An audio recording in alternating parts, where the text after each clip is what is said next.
വൈഷ്ണവ് സുരേഷ് സ്ഥാനാർത്ഥിത്വ വിഷയത്തിൽ CPM-ന് രൂക്ഷ വിമർശനവുമായി ഹൈക്കോടതി. തിരുവനന്തപുരം കോർപ്പറേഷനിലെ UDF സ്ഥാനാർത്ഥി വൈഷ്ണവ് സുരേഷിന്റെ പേര് വോട്ടർ പട്ടികയിൽ നിന്നും ഒഴിവാക്കിയ സംഭവത്തിൽ ഈ മാസം 20-നുള്ളിൽ ജില്ലാ കളക്ടർ തീരുമാനമെടുക്കണമെന്ന് ഹൈക്കോടതി. വോട്ടർ പട്ടികയിൽ നിന്നും ഒഴിവാക്കിയതിനെതിരായ വൈഷ്ണയുടെ ഹർജി പരിഗണിച്ചുകൊണ്ടാണ് ഹൈക്കോടതി ഇടക്കാല ഉത്തരവിറക്കിയത്. നടപടിയെ വിമർശിച്ച കോടതി അനാവശ്യ രാഷ്ട്രീയം മാത്രമാണിതെന്നും വ്യക്തമാക്കി. അതേസമയം സ്ഥാനാർത്ഥി പട്ടികയിൽ നിന്നുള്ള പേരുവെട്ടലിൽ പ്രതികരിച്ച് വൈഷ്ണവ് സുരേഷ് സത്യം ജയിക്കുമെന്നും കോടതിയിൽ നിന്നും അനുകൂല വിധി പ്രതീക്ഷിക്കുന്നുവെന്നും വൈഷ്ണ പറഞ്ഞു. വടിയെടുത്ത് ഹൈക്കോടതി എന്ന വിഷയമാണിന്ന് ഡിബേറ്റ് 360 പരിശോധിക്കുന്നത്. ഇന്ന് ഈ വിഷയത്തിൽ എന്നോടൊപ്പം കോൺഗ്രസ് പ്രതിനിധി അഭിലാഷ്, LDF പ്രതിനിധി സതീഷ് വസന്ത, രാഷ്ട്രീയ നിരീക്ഷകൻ AK സാദിഖ് എന്നിവരാണ് അതിഥികളിലേക്ക് എത്തുന്നതിന് മുമ്പ് വൈഷ്ണയുടെ വാക്കുകളിലേക്ക്. കോടതിയിൽ നിന്നൊരു അനുകൂല പരാമർശം ഉണ്ടായിരിക്കുകയാണ്. വിധി വന്നിട്ടില്ല, അപ്പോഴും പൂർണ്ണമായും അനുകൂലമെന്ന് പറയാൻ പറ്റുന്ന ഒരു നിലപാട് വന്നിരിക്കുകയാണ്. ഈ ഘട്ടത്തിൽ അനുകൂലമായിട്ടൊരു വിധി വരും തന്നെയാണ് പ്രതീക്ഷ. കാരണം സത്യം ജയിക്കും എന്നുള്ളതാണല്ലോ നമ്മളെല്ലാവരും വിശ്വസിക്കുന്നത്. അപ്പോൾ ആ രീതിക്ക് നമുക്ക് അനുകൂലമായിട്ടുള്ളൊരു വിധി തന്നെ വരും എന്ന് പ്രതീക്ഷിക്കുന്നു. കോടതിയിൽ, ബഹുമാനപ്പെട്ട കോടതിയിൽ പൂർണ്ണ വിശ്വാസം ഉണ്ട്. വൈഷ്ണയോട് കാണിച്ചത് അനീതിയാണെന്നാണ് ഹൈക്കോടതി പരാമർശിച്ചിരിക്കുന്നത്. ഉടൻ തന്നെ വോട്ടർ പട്ടികയിൽ പേര് ഉൾപ്പെടുത്താനുള്ള നടപടിയെടുക്കണം, ഇല്ലെങ്കിൽ അസാധാരണ അധികാരം കോടതി ഉപയോഗിക്കുമെന്ന് പറഞ്ഞു. ഇതിന് ഒരു പൂർണ്ണമായും നമുക്ക് അനുകൂലമായ വിധിയിലേക്ക് ഇത് പോകുന്നുവെന്ന് കാണുന്നുണ്ടോ? അല്ല, ഈ പറഞ്ഞ പോലെ കോടതി നിലവിൽ പറഞ്ഞിരിക്കുന്നത് ഈ രീതിക്കാണ്. അപ്പോ എന്തായാലും പൂർണ്ണമായൊരു വിധി വരുമ്പോൾ നമുക്ക് തീർച്ചയായും അനുകൂലമായിട്ടുള്ള ഒരു സാഹചര്യം തന്നെ ആയിരിക്കുമെന്നാണ് ഞാൻ വിശ്വസിക്കുന്നത്. രാഷ്ട്രീയപരമായ ഇടപെടലിന് ലഭിച്ച തിരിച്ചടി എന്നതിനെ കാണുന്നുണ്ടോ CPM-ന്റെ?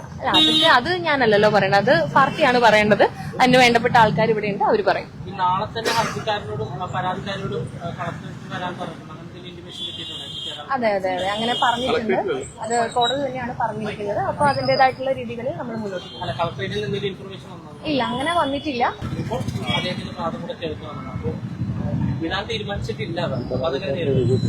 ഈ പറഞ്ഞ പോലെ നമുക്ക് നിലവില് ഇങ്ങനൊരു സാഹചര്യത്തിൽ നിൽക്കുമ്പോൾ നമുക്ക് പൂർണ്ണമായ വിശ്വാസമുണ്ട്. അതായത് നമ്മുടെ നിയമങ്ങളിലും കോടതിയിലും എല്ലാം, ബഹുമാനപ്പെട്ട കോടതിയിലും നിയമങ്ങളിലും എല്ലാം നമുക്ക് പൂർണ്ണമായ വിശ്വാസമുണ്ട്. അപ്പൊ അതുകൊണ്ട് കൂടുതലൊന്നും തന്നെ പറയാനില്ല. നമുക്ക് അനുയോജ്യമായ ഒരു വിധി തന്നെ വരും എന്നുള്ളത് തന്നെയാണ് നമ്മുടെ പ്രതീക്ഷ. പ്രചാരണം ഇന്ന് പുനരാരംഭിക്കുമോ?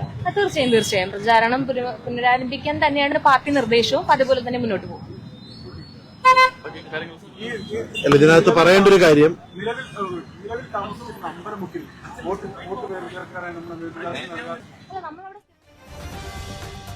വൈഷ്ണയുടെ വാക്കുകളാണ് കേട്ടത്. ആദ്യം കോൺഗ്രസ് പ്രതിനിധി അഭിലാഷിനോടാണ്. അഭിലാഷ്, വളരെ പക്വതയോടുകൂടിയുള്ളൊരു സമീപനമാണ്. സത്യം ജയിക്കുമെന്നാണ് വൈഷ്ണവ് വ്യക്തമാക്കുന്നത്. നമുക്കറിയാം, ഇത്തരത്തിൽ സ്ഥാനാർത്ഥിത്വം പോകുമ്പോൾ പ്രത്യേകിച്ച് വളരെ ചെറുപ്പമായിട്ടുള്ള ഒരു കുട്ടിയാണ് വൈഷ്ണ. വളരെ പക്വതയോടെ ഉള്ളൊരു സമീപനമാണ് വൈഷ്ണയുടെ ഭാഗത്തു നിന്നും ഉണ്ടായത്. ഇത് കണ്ടു പഠിക്കേണ്ടത് തന്നെയാണ്. മറ്റൊന്ന്, ഈ പറഞ്ഞതുപോലെ CPM-നേറ്റ ഒരു കനത്ത തിരിച്ചടി കൂടിയാണ് ഈ ഒരു കോടതിയുടെ ഇപ്പോഴത്തെ നിരീക്ഷണം. എങ്ങനെ കാണുന്നു? ഇവിടെ വൈഷ്ണവി സുരേഷിൻ്റെ ഈ പരാമർശങ്ങളും അവരുടെ രീതിയുമെല്ലാം വളരെയധികം പക്വത വന്ന ഒരു നേതാവിൻ്റെ വർത്തമാനങ്ങളാണ് അവരിൽ നിന്ന് വരുന്നത്. അത് തന്നെയാണ് നമ്മുടെ ഏറ്റവും അധികം പോസിറ്റീവായിട്ട് നമ്മൾ കാണുന്നത്. വൈഷ്ണവി സുരേഷ് KSU നേതാവിനേക്കാൾ ഉപരിയായി ചിന്തിക്കുകയും പ്രവർത്തിക്കുകയും ചെയ്യുന്നു എന്നൊരു പക്വതയാർന്ന കോൺഗ്രസ് നേതാവിനെ വൈഷ്ണവി സുരേഷിൽ ഞങ്ങൾ കാണുകയാണ്. അതുകൊണ്ട് തന്നെയാണ് മുട്ടട പോലുള്ള ഒരു LDF-ന് വളരെ കാലമായി LDF ജയിച്ചു പോകുന്ന സീറ്റിൽ ഞങ്ങൾ അത് ജനറൽ സീറ്റായിട്ട് കൂടി വൈഷ്ണവി സുരേഷിനെ സ്ഥാനാർത്ഥിത്വം നൽകിയത്. ഇവിടെ മാർക്സിസ്റ്റ് പാർട്ടിയും ഇടതുപക്ഷ ജനാധിപത്യ മുന്നണിയും പരാജയ ഭീതി മൂലം എന്തെല്ലാം ഈ കോർപ്പറേഷൻ തിരഞ്ഞെടുപ്പിൽ അല്ലെങ്കിൽ തദ്ദേശ സ്വയംഭരണ സ്ഥാപനങ്ങളുടെ തിരഞ്ഞെടുപ്പിൽ എന്തെല്ലാം കാട്ടിക്കൂട്ടാമോ അതെല്ലാം അവർ കാട്ടിക്കൂട്ടുകയാണ്. കാരണം ആദ്യമായി UDF-ൻ്റെ നേതൃത്വത്തിൽ 50ഓളം സ്ഥാനാർത്ഥികളെ തദ്ദേശ സ്വയംഭരണ സ്ഥാപനങ്ങളിൽ തിരഞ്ഞെടുപ്പ് പ്രഖ്യാപിക്കുന്നതിന് മുമ്പ് തന്നെ 50 സ്ഥാനാർത്ഥികളെയാണ് നിങ്ങൾ പ്രഖ്യാപിച്ചത്. ശ്രീ KS ശബരിനാഥിൻ്റെ നേതൃത്വത്തിലുള്ള 50 സ്ഥാനാർത്ഥികളെ നിങ്ങൾ പ്രഖ്യാപിച്ചു. ഏകദേശം ബാക്കി 25ഓളം സ്ഥാനാർത്ഥികളെ തെരഞ്ഞെടുപ്പ് തീയതി പ്രഖ്യാപിക്കുന്നതിന് മുമ്പ് തന്നെ ഞങ്ങൾ പ്രഖ്യാപിച്ചു കഴിഞ്ഞു. ഇതുവരെ മാർക്സിസ്റ്റ് പാർട്ടിക്ക് ഇന്നലെ വരെ സീറ്റുകൾ ഏകദേശം ധാരണയായി വരുന്നതേ ഉള്ളൂ. BJP-യുടെ സ്ഥിതി വളരെ ദയനീയമായി പോവുകയാണ്. നഗരത്തിൽ BJP-യിൽ നിന്ന് സീറ്റ് കിട്ടാതെ നേതാക്കൾ ആത്മഹത്യ ചെയ്യുന്നു, അതുപോലെ ആത്മഹത്യയ്ക്ക് ശ്രമിക്കുന്നു, പാർട്ടിക്കാർ രാജിവെക്കുന്നു. അങ്ങനെ ഒത്തിരി വിഷയങ്ങൾ BJP അലട്ടുന്നുണ്ട്. അതുപോലെ തന്നെ മാർക്സിസ്റ്റ് പാർട്ടിയെയും ഈ തദ്ദേശ സ്വയംഭരണ സ്ഥാപനങ്ങളുടെ തെരഞ്ഞെടുപ്പുമായി ബന്ധപ്പെട്ട് 2 മുൻ കൗൺസിലർമാർ 2 മുൻ കൗൺസിലർമാർ പാർട്ടി വിട്ടു. വിഴിഞ്ഞത്തെ സംബന്ധിച്ച് വിഴിഞ്ഞത്ത് വിഴിഞ്ഞത്തിനെ തിരുവനന്തപുരം നഗരസഭയോട് കൂടി കൂട്ടിച്ചേർത്തതിന് ശേഷം ആദ്യമായി നടന്ന തിരഞ്ഞെടുപ്പിൽ അവിടെ കൗൺസിലറായിരുന്ന ശ്രീ വിഴിഞ്ഞം റഷീദ്, ആ വിഴിഞ്ഞം റഷീദ് ഈ പാർട്ടി വിട്ടു. വിഴിഞ്ഞം റഷീദ് മുൻ പഞ്ചായത്ത് അംഗമാണ്, വിഴിഞ്ഞം ഗ്രാമപഞ്ചായത്ത് അംഗമാണ്, ലോക്കൽ കമ്മിറ്റി അംഗമാണ്. ആ വിഴിഞ്ഞം റഷീദ് പാർട്ടി വിട്ടു. മറ്റൊരു നിലവിലെ കൗൺസിലർ സിന്ധു വിജയൻ, JDSൻ്റെ കൗൺസിലറായിരുന്ന സിന്ധു വിജയൻ, വെങ്ങാനൂർ വാർഡിനെ പ്രതിനിധി സിന്ധു വിജയൻ, അവർ പാർട്ടി വിട്ട സ്ഥിതിയാണ്. അങ്ങനെ നിരവധി നേതാക്കൾ മാർക്സിസ്റ്റ് പാർട്ടിയുമായി തെറ്റി, ഇടതുപക്ഷ ജനാധിപത്യ മുന്നണിയുമായി തെറ്റി പാർട്ടി വിടുകയും റിബലായി മത്സരിക്കുന്ന ഒരു സ്ഥിതിവിശേഷമാണ് തിരുവനന്തപുരം നഗരത്തെ സംബന്ധിച്ച് നമുക്ക് കാണാൻ പറ്റുന്നത്. ഇവിടെ ആനി അശോകൻ എന്ന് പറഞ്ഞ തിരുവനന്തപുരത്തെ പ്രധാനപ്പെട്ട കഴക്കൂട്ടത്തെ ലോക്കൽ കമ്മിറ്റി അംഗം മുൻ മന്ത്രിക്കെതിരായി, നിലവിലെ മാർക്സിസ്റ്റ് പാർട്ടിയുടെ MLAക്കെതിരായി BJP ബന്ധം ആരോപിച്ചുകൊണ്ട് അവർ പാർട്ടിക്ക് പുറത്തേക്ക് പോവുകയാണ്. മറ്റൊരു ശ്രീകണ്ഠൻ എന്ന് പറഞ്ഞ ദേശാഭിമാനിയിലെ മറ്റൊരു മുൻ റിപ്പോർട്ടർ കൂടിയ ശ്രീകണ്ഠൻ ഉള്ളൂരിൽ CPM റിബൽ സ്ഥാനാർത്ഥിയായി മത്സരിക്കുന്നു. ഇതെല്ലാം മാർക്സിസ്റ്റ് പാർട്ടിയെ സംബന്ധിച്ച് ഈ തെരഞ്ഞെടുപ്പ് ഒരു വലിയ വിഷയമായി മാറിയിരിക്കുന്നു, ഒരു കീറാമുട്ടിയായി മാറിയിരിക്കുന്നു. അതിൻ്റെ ഒരു ഗൂഢാലോചനയുടെ ഫലമായിട്ടാണ് ഈ വൈഷ്ണവി സുരേഷിൻ്റെ പേര് വോട്ടർ പട്ടികയിൽ നിന്ന് വെട്ടിമാറ്റിയത്. നിങ്ങളൊന്ന് മനസ്സിലാക്കൂ, ആ വോട്ടർ പട്ടികയിൽ നിന്ന് വെട്ടിമാറ്റാൻ വേണ്ടി പരാതി കൊടുത്ത വ്യക്തി മാർക്സിസ്റ്റ് പാർട്ടിയെ സംബന്ധിച്ച് ബ്രാഞ്ച് കമ്മിറ്റി അംഗമായ ധനേഷ് കുമാറിൻ്റെ വീട്ടു നമ്പറിൽ 22 വോട്ടാണ് ധനേഷ് കുമാറിൻ്റെ വീട്ടു നമ്പർ കിടക്കുന്നത്. ഇത് ആരാണ് ചെയ്തത്? ധനേഷ് കുമാർ അറിയാതെ തൻ്റെ വീട്ടിൽ. ഇപ്പം ധനേഷ് കുമാർ ആരോപിക്കുന്നത് നഗരസഭയിലെ ഉദ്യോഗസ്ഥരും തെരഞ്ഞെടുപ്പ് കമ്മീഷനും കൂടെ ചെയ്തു എന്നാണ്. നഗരസഭയിലെ ഉദ്യോഗസ്ഥരാരാണ്? നഗരസഭയിലെ ഉദ്യോഗസ്ഥർ എന്ന് പറഞ്ഞാൽ ഇലക്ട്രൽ രജിസ്ട്രേഷൻ ഓഫീസർ എന്ന് പറയുന്നത് അഡീഷണൽ സെക്രട്ടറിയാണ്. അദ്ദേഹം സജീവ് എന്നാണ് അദ്ദേഹത്തിൻ്റെ പേര്. സജീവിനെ നിയന്ത്രിക്കുന്നത് മറ്റൊരു രാജേഷാണ്. NGO യൂണിയന്റെ നേതാവായ രാജേഷാണ് സജീവിനെ നിയന്ത്രിക്കുന്നത്. ഈ രാജേഷും സജീവും മാർക്സിസ്റ്റ് പാർട്ടിയുടെ NGO യൂണിയനും കൂടെ ചേർന്നാണ് ഈ പേര് വെട്ടലും മാറ്റലും എല്ലാം ചെയ്തുകൊണ്ടിരിക്കുന്നത്. ഇത് തെരഞ്ഞെടുപ്പിൻ്റെ ഇന്ന് തുടങ്ങിയതല്ല ബിനു. ഇത് കഴിഞ്ഞ 6 മാസക്കാലമായി വാർഡുകൾ പുനർവിഭജനം ചെയ്ത സമയം മുതൽ, അതിർത്തികൾ വിഭജനം നടത്തിയ സമയം മുതൽ ഇത് തുടങ്ങിയ പ്രക്രിയയാണ്. വോട്ടുകൾ വെട്ടിമാറ്റുന്നത്, കൂടുതൽ ചേർക്കുന്നത്, ഇതെല്ലാം മറ്റൊരു വോട്ട് ചോരിയാണ് തിരുവനന്തപുരം നഗരസഭയെ സംബന്ധിച്ച് നടന്നുകൊണ്ടിരിക്കുന്നത്. സതീഷ് വസന്ത, ഇവിടെ ഇപ്പോൾ നിങ്ങളെ അലട്ടുന്നത് പ്രധാനമായും ഭയം തന്നെയാണ്. കാരണം നമുക്കറിയാം, കഴിഞ്ഞ 2 തദ്ദേശ സ്വയംഭരണ തെരഞ്ഞെടുപ്പ് പരിശോധിച്ചാൽ കോൺഗ്രസിനെ സംബന്ധിച്ചിടത്തോളം കുറേ നഷ്ടമുണ്ട്, സമ്മതിക്കുന്നു. പക്ഷേ ഇത്തവണയും നിങ്ങൾ പരസ്പരം അങ്ങോട്ടും ഇങ്ങോട്ടും, BJPയും CPMഉം പരസ്പരം അങ്ങോട്ടും ഇങ്ങോട്ടും സഹായിച്ചുകൊണ്ടാണ് ഇത്തരത്തിൽ വിജയം നേടുന്നതെന്ന് ജനങ്ങൾക്കെല്ലാം തന്നെ അറിയാം. അതുകൊണ്ട് തന്നെ ഈ പറഞ്ഞതുപോലെ ഒരു തവണ 35 സീറ്റ് കിട്ടിയ BJP അടുത്ത തവണയാകുമ്പോൾ അത് 37ആയി വർദ്ധിപ്പിക്കുന്നു. സ്വാഭാവികമായും നിലവിലുള്ള സിറ്റിംഗ് സീറ്റാണ് 35 എന്ന് കരുതിയെങ്കിൽ തെറ്റി, മറ്റ് സ്ഥലങ്ങളിലാണ് പിടിച്ചത്. അപ്പോൾ സ്വാഭാവികമായും നിങ്ങൾ പരസ്പരം കവർ ചെയ്തുകൊണ്ട് പോകുന്ന ഒരു സന്ദർഭത്തിലാണ് പെട്ടെന്ന് കോൺഗ്രസ് ഇത്തവണ ഒരു പടി മുന്നേ സ്ഥാനാർത്ഥിത്വം പ്രഖ്യാപിക്കുന്നു. അതോടൊപ്പം തന്നെ നിയമസഭയിലൊക്കെ മത്സരിച്ച് അനുഭവ പരിജ്ഞാനമുള്ള ശബരിനാഥ് ഉൾപ്പെടെയുള്ളവർ സ്ഥാനാർത്ഥിത്വത്തിലേക്ക് വരുന്നു. വളരെ പെട്ടെന്ന് പ്രചാരണം ആരംഭിക്കുന്നു. അതോടൊപ്പം തന്നെ വൈഷ്ണയും വരുന്ന സമയത്ത് വലിയ ഓളം തന്നെ ഉണ്ടാക്കി. ഇതിൽ ഭയന്നുകൊണ്ടാണ് ഇത്തരത്തിലുള്ള നടപടികളിലേക്ക് കടന്നത്. പക്ഷേ ഇതെല്ലാം തന്നെ കോടതിയിൽ വന്നപ്പോൾ തിരിച്ചടിയായി പ്രതിഫലിച്ചിരിക്കുകയാണ്. എങ്ങനെ കാണാം ഇത്? ബിനുവിന് ഇടതുപക്ഷ സർക്കാരോ അല്ലെങ്കിൽ CPM ആണോ ഈ വോട്ടേഴ്സ് ലിസ്റ്റൊക്കെ തയ്യാറാക്കുന്നത്? നിങ്ങൾക്ക് പറയുമ്പോഴത്തേന് ഇത് വേണ്ടേ?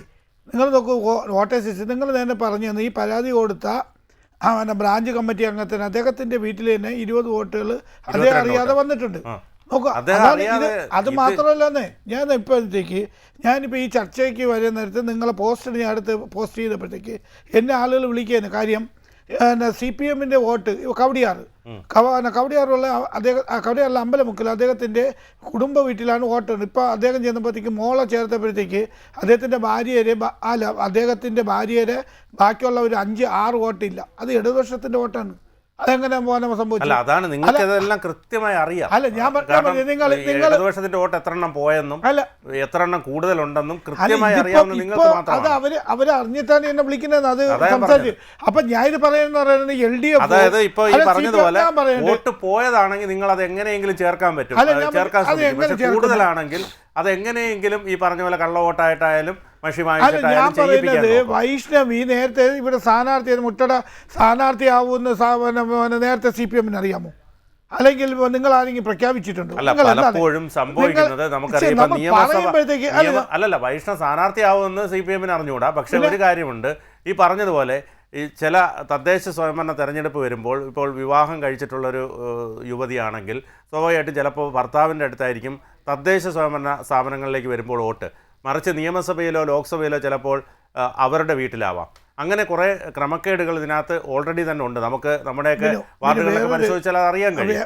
അപ്പോൾ ഇതിനകത്ത് വൈഷ്ണയാണ് സ്ഥാനാർത്ഥിയെന്ന് കണ്ടപ്പോൾ വൈഷ്ണയെ തടയാൻ എന്താണ് മാർഗം എന്ന് ആലോചിച്ചിരുന്നപ്പോഴാണ് ഇത്തരത്തിലുള്ള ഒരു സാധനം വീണ് കിട്ടിയത്. അതാണ് സംഭവിച്ചത്. ഞാൻ പറഞ്ഞു അംശു അഹമ്മദ്, അദ്ദേഹത്തിന്റെ പിതാവ് ഇവിടുത്തെ മേയറായിരുന്നു, അറിയാലോ, വാമദേവൻ. അത് കഴിഞ്ഞിട്ട് അദ്ദേഹം കഴിഞ്ഞ പ്രാവശ്യത്തെ ഏറ്റവും നല്ല കൗൺസിലറായിരുന്ന അംശു വാമദേവ്. തൊട്ടടുത്ത സ്ഥാനം അത് ഇത് വനിതാ സമ്മേളനമായിട്ടാണ് അദ്ദേഹം മുട്ടടയേറ്റോട്ട് വന്നിരിക്കുന്നത്. അദ്ദേഹം ഏറ്റവും നല്ല സ്ഥാനാർത്ഥിയാണെന്ന് നിങ്ങൾ പറയുന്നത്. അദ്ദേഹത്തിന് എന്താണ് അദ്ദേഹത്തിന് ഒരു അലിഗേഷൻ ഒന്നുമില്ലാത്തൊരു നല്ലൊരു വക്കീലാണ്. നമുക്ക് കൊഞ്ചിയൂർ കോടതിയിൽ എനിക്ക് അഭിലാഷിനെയൊക്കെ അറിയാം, നല്ലൊരു വക്കീലാണ്. അദ്ദേഹം എല്ലാ ഇതിനും ഫ്രണ്ടിൽ നിൽക്കുന്നതെന്ന് മനസ്സിലായില്ലേ? അങ്ങനെ നിൽക്കുന്ന ഒരു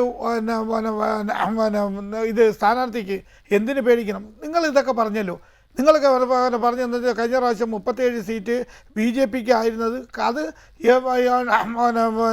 കഴിഞ്ഞ പ്രാവശ്യം വെള്ളാർ വന്നപ്പോഴത്തേക്ക് നമ്മൾ ഉപതെരഞ്ഞെടുപ്പിൽ CPM അത് പിടിച്ചെടുത്തില്ലേ? അത് ഇടതുപക്ഷ ഇത് പിടിച്ചെടുത്തില്ലേ? നിങ്ങൾ അതാണ് ഞാൻ പറഞ്ഞത്. CPM-ഉം BJP-യും കൂടെ പരസ്പരം ഈ പറഞ്ഞതുപോലെ അങ്ങോട്ടും ഇങ്ങോട്ടും ഈ കോൺഗ്രസ് ഇങ്ങനെ ഒരു സർജിക്കൽ സ്ട്രൈക്ക് നടത്തുമെന്ന് നിങ്ങൾ പ്രതീക്ഷിച്ചില്ല. അതാണ് സർജിക്കൽ സ്ട്രൈക്ക് നടത്തുന്നത്. ഞാൻ ഒരു കാര്യം, ഇത്രയും ദിവസം ഇത്രയും കാലം എന്തുകൊണ്ടാണ് തദ്ദേശ തെരഞ്ഞെടുപ്പിലും അതേ പഞ്ചായത്ത് മുനിസിപ്പാലിറ്റി തെരഞ്ഞെടുപ്പിലും കോൺഗ്രസ് ഒക്കെ ബാക്കിൽ അന്നത്തെ നേതാക്കന്മാർക്ക് അവരെ ഞാൻ പറഞ്ഞ സ്വന്തം പല്ലടക്കൊത്തി നാറ്റിക്കല്ലേ? കാര്യം എന്ന് വെച്ചാൽ അവരൊക്കെ എന്ന് പറയുന്നത് നിയമസഭയും പാർലമെൻറ്റും ഒക്കെയാണ് അവർ നോക്കിക്കൊണ്ടിരുന്നത്. അവർ താഴെ തട്ടിലുള്ള ഇത് കണ്ടില്ല. കാര്യം എന്ന് വെച്ചാൽ വലിയ മരം ഇരുന്നു, അത് താഴെ മണ്ണൊലിച്ചു പോയപ്പോഴും അവരറിഞ്ഞില്ല. ആ വൻ വിഷം വീഴാനായപ്പോൾ അവർക്കിപ്പം തോന്നിയിട്ടുള്ളത് ഇത് ശരിയല്ല, തദ്ദേശ തെരഞ്ഞെടുപ്പിൽ നമ്മൾ നോക്കണം. അതുകൊണ്ടാണ് BJP ഇത്തരം മുന്നോടിയത്. CPM-ൻ്റെ ഒരു സീറ്റ് പോലും പോവില്ല. ആ CPM നിങ്ങൾ ഇപ്പം ഇവിടെ വന്നല്ലോ, ഇവിടെ നേമത്ത് വന്നല്ലോ, നേമത്ത് BJP-യുടെ അക്കൗണ്ട് പൂട്ടിയാരാണ്? ബഹുമാനപ്പെട്ട ഇന്നത്തെ വിദ്യാഭ്യാസ വകുപ്പ് മന്ത്രി ശിവകുട്ടിയല്ലേ?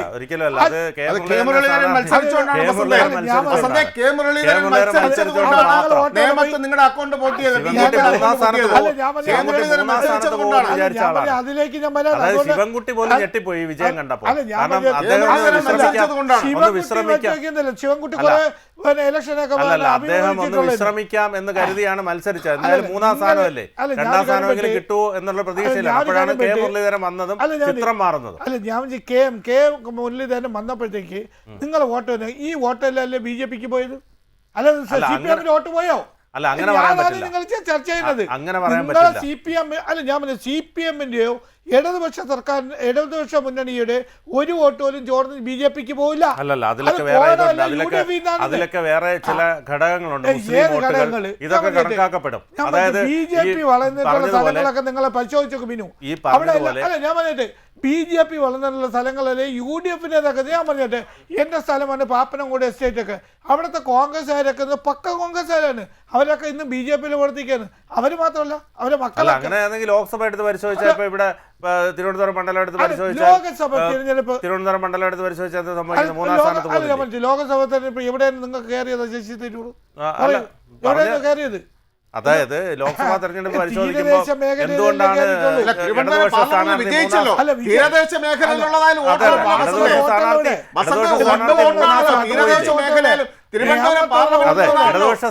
3-ാം സ്ഥാനത്ത് പോയില്ല? ഇടതുപക്ഷ സ്ഥാനാർത്ഥി അത് ഈ പറഞ്ഞതുപോലെ ഇടതുപക്ഷ സ്ഥാനാർത്ഥി 3-ാം സ്ഥാനത്ത് പോയില്ലേ? അല്ല, ഞാൻ പറഞ്ഞല്ലോ ഇല്ലാന്ന് ഞാൻ പറഞ്ഞില്ലല്ലോ. ഞാൻ പറഞ്ഞിട്ട് ഇവിടെ എന്ന് പറയുന്നത് ഏറ്റവും കൂടുതൽ UDF-ന്റെ വോട്ടാണ് BJP-ലേക്ക് പോകുന്നത്. നിങ്ങൾ ഇതിങ്ങനെ സമ്മതിക്കോ? നിങ്ങൾ സമ്മതിച്ചു? അല്ല, ഞാൻ പറഞ്ഞ അങ്ങനെ പോകണമെന്ന് ഞാൻ പറയുന്നില്ല. നിങ്ങൾ പറഞ്ഞുകൊണ്ടിരിക്കുന്ന ഇടതുപക്ഷത്തിന്റെ വോട്ട് വോട്ടൊക്കെ പോയിട്ടുണ്ട്. എവിടെ പോയിട്ടുണ്ട്? പരിശോധിച്ചതല്ലേ? രാജഗോപാലിന് ഒരിക്കലും ഞാൻ പറഞ്ഞില്ലേ, ഇടതുപക്ഷത്തിന്റെ വോട്ട് ഒരിക്കലും പോയിട്ടില്ല. അത് പോയിട്ടുള്ള UDF-നാണ്. തിരിച്ച് KM വന്നപ്പോഴത്തേക്ക് വോട്ടുകളൊക്കെ കുറെ വന്നല്ലോ. ഓ രാജ അവൻ്റെ അങ്ങോട്ട് പോയത്? ഞാനിത് പറയുന്നത് അല്ല, ഞാൻ പറയുന്നത് നിങ്ങൾ ഇനിയെങ്കിലും UDF ഒരു കാര്യം മനസ്സിലാക്കണം.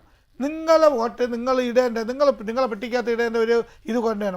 ഒരു കാരണവശാലും ഇടതുപക്ഷ സർക്കാരിന്റെ ഇടതുപക്ഷത്തിന്റെ ഒരു വോട്ട് പോലും മാറിപ്പോകില്ല ഒരിക്കലും. ഇടതുപക്ഷവും മാധ്യമങ്ങളും കൂടെ ഉണ്ടാക്കിയ ഒരു സ്ട്രാറ്റജിയാണ് നേമത്ത് സംഭവിച്ചത്. കാരണം കെ മുരളീധരനെ കൊണ്ടുവന്നപ്പോൾ കെ മുരളീധരനെതിരെ ഒരു ക്യാമ്പയിൻ നടത്തി, സംഘടന ദൗർബല്യമുണ്ട് എന്ന രീതിയിൽ ഒരു ക്യാമ്പയിൻ നടത്തിയതിൻ്റെ അടിസ്ഥാനത്തിൽ BJP സ്ഥാനാർത്ഥി ജയിക്കുമോ എന്നുള്ളൊരു ഭയം പല വിഭാഗങ്ങൾക്കിടയിൽ വർഗീയ ധ്രുവീകരണം ഉണ്ടാക്കിക്കൊണ്ട് 3-ാം സ്ഥാനത്ത് വരേണ്ടിയിരുന്ന ശിവൻകുട്ടി വിജയിച്ചു വരികയും അദ്ദേഹം വിദ്യാഭ്യാസ മന്ത്രിയാവുകയും ചെയ്തതൊക്കെ എല്ലാവർക്കും അറിയാം. അതൊന്നും ഇതുമായിട്ട് ബന്ധപ്പെടുത്തി കണക്ട് ചെയ്യേണ്ട ആവശ്യമില്ല.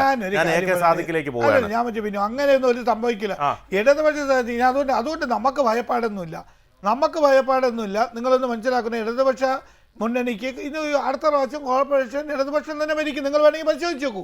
അല്ല, ഇടതുപക്ഷം നമുക്ക് 13-ാം തീയതി ഇവിടെ ഇരിക്കാം. അല്ലല്ല, AK സാദിഖ് ഇവിടെ ഇപ്പോൾ ഈ പറഞ്ഞതുപോലെ കഴിഞ്ഞ തവണ 10-ൽ താഴെ സീറ്റുകളാണ് കോൺഗ്രസിന് നേടാൻ കഴിഞ്ഞത്. അത് സംബന്ധിച്ചുകൊണ്ട് പറയുകയാണ്. അതായത് ഇത്തവണ വളരെ മുന്നേ തന്നെ ശക്തമായ ഭരണവിരുദ്ധ വികാരമുണ്ട്. നമുക്കറിയാം BJP കോർപ്പറേഷൻ പിടിക്കുമെന്നുള്ള ലക്ഷ്യത്തോടെ മുന്നോട്ട് പോയതാണ്. പക്ഷേ BJPയെ സംബന്ധിച്ചിടത്തോളം അടിപതറി. കാരണം രാജീവ് ചന്ദ്രശേഖരനെ സംബന്ധിച്ചിടത്തോളം സാധാരണക്കാരുടെ പൾസ് അറിയാൻ അദ്ദേഹത്തിന് കഴിയുന്നില്ല. അതോടൊപ്പം തന്നെ ചെറുപ്പക്കാരൻ വളരെ മികവുറ്റ ഒരാൾക്ക് സ്വന്തം ജീവൻ ഹോമിക്കേണ്ടി വന്നു. അതോടൊപ്പം കൗൺസിലറുടെ മരണം നിലനിൽക്കുന്നു. ഓരോരുത്തർക്കും വീടുകളിൽ ചെന്ന് കയറാൻ സ്ഥാനാർത്ഥികൾക്ക് കഴിയുന്നില്ല. ജനങ്ങൾ ചോദിക്കുന്നുണ്ട്, വോട്ടർമാർ ചോദിക്കുന്നു, നിങ്ങളുടെ സ്ഥാനാർത്ഥികളടക്കം മരിക്കുന്നില്ലേ, അല്ലെങ്കിൽ നിങ്ങൾക്ക് എന്താണ്? അതിനെ സംരക്ഷിക്കാനൊന്നും രാജീവ് ചന്ദ്രശേഖരനെ കൊണ്ട് കഴിയുന്നില്ല. CPM ആകട്ടെ മേയറുടെ ബാലിശമായ തീരുമാനങ്ങളും പക്വതയില്ലാത്ത തീരുമാനങ്ങളും കൊണ്ട് ഒരുപാട് പ്രശ്നങ്ങൾ CPM-നും ഉണ്ടായിട്ടുണ്ട്. സ്വാഭാവികമായിട്ടും കോൺഗ്രസ് വളരെ ശക്തമായ നിലയിൽ ശബരിനാഥനെയൊക്കെ ഉൾപ്പെടുത്തിക്കൊണ്ട് വളരെ മുമ്പേ തന്നെ പ്രവർത്തനം ആരംഭിച്ചു. നമുക്കറിയാലോ, കോൺഗ്രസ് സ്ഥാനാർത്ഥികളെ സാധാരണഗതിയിൽ കഴിഞ്ഞ കുറച്ച് കാലങ്ങളായിട്ടാണ് ഇപ്പോൾ വളരെ പെട്ടെന്ന് കോൺഗ്രസ് സ്ഥാനാർത്ഥികളെ പ്രഖ്യാപിക്കുന്നത്. മറ്റേത് ജനാധിപത്യ പാർട്ടിയാണ്, സ്വാഭാവികമായിട്ട് എല്ലാവരുടെ അഭിപ്രായം സ്വരൂപിച്ച് അതിനുശേഷം പരാതികളില്ലാതെ ഇത്തരത്തിൽ സ്ഥാനാർത്ഥിയെ പ്രഖ്യാപിക്കുമ്പോൾ ഏറെ താമസിക്കുന്ന ഒരു സാഹചര്യം ഉണ്ടായിരുന്നു. പക്ഷേ ഇപ്പോൾ കോൺഗ്രസ് വളരെ പെട്ടെന്ന് സ്ഥാനാർത്ഥികളെ പ്രഖ്യാപിക്കുന്നു, വളരെ മുന്നേ തന്നെ പ്രചരണം ആരംഭിക്കുന്നു. അപ്പോൾ സ്വാഭാവികമായിട്ടും BJPക്ക് നഗരസഭ കിട്ടുമെന്നുള്ള കാര്യത്തിൽ ഇപ്പോൾ സംശയമായി. കാരണം ഒരു കാരണവശാലും കിട്ടത്തില്ല. കാരണം അത്രയധികം ഉണ്ടാക്കി വെച്ചിട്ടുണ്ട് അവർ പ്രശ്നങ്ങൾ. CPM-ന് ഈ പറഞ്ഞതുപോലെയുള്ള വിഷയം. അപ്പോൾ ഇവർ ഈ കോൺഗ്രസ് ഇങ്ങനെ ഒരു നീക്കം പ്രതീക്ഷിച്ചിരുന്നില്ല. അതല്ലേ സത്യത്തിൽ സംഭവിച്ചത്? ശ്രീ ബിനു, കേരളത്തിൻ്റെ ചരിത്രത്തിൽ ഒരു പക്ഷേ കോൺഗ്രസും UDF-ഉം പ്രാദേശിക തെരഞ്ഞെടുപ്പിൽ ഇത്രമാത്രം മുന്നൊരുക്കം നടത്തിയ ഒരു കാലഘട്ടം ഉണ്ടായിട്ടില്ല. വിഷൻ 2025 എന്ന് പറഞ്ഞുകൊണ്ട് വയനാട്ടിൽ വലിയ ഒരു സമ്മേളനം നടത്തുകയും അത് ഈ തദ്ദേശ തെരഞ്ഞെടുപ്പ് ജയിക്കാൻ വേണ്ടി ആസൂത്രണം ചെയ്യുകയും ചെയ്തതാണ്. ഇന്ന് വൃശ്ചികം 1 ഒരു പുണ്യ ദിവസമാണ്. ഇന്ന് CPM-ന് കിട്ടിയത് ഏറ്റവും വലിയ തിരിച്ചടികളാണ്. ഹൈക്കോടതി ചോദിച്ച ഒരൊറ്റ ചോദ്യം മതി നമ്മൾ ചാനൽ ചർച്ചയിൽ എത്ര മണിക്കൂറുകൾ ചോദിക്കുന്നതിനേക്കാൾ വലിയ ഒരടിയാണ് ചോദിച്ചത്.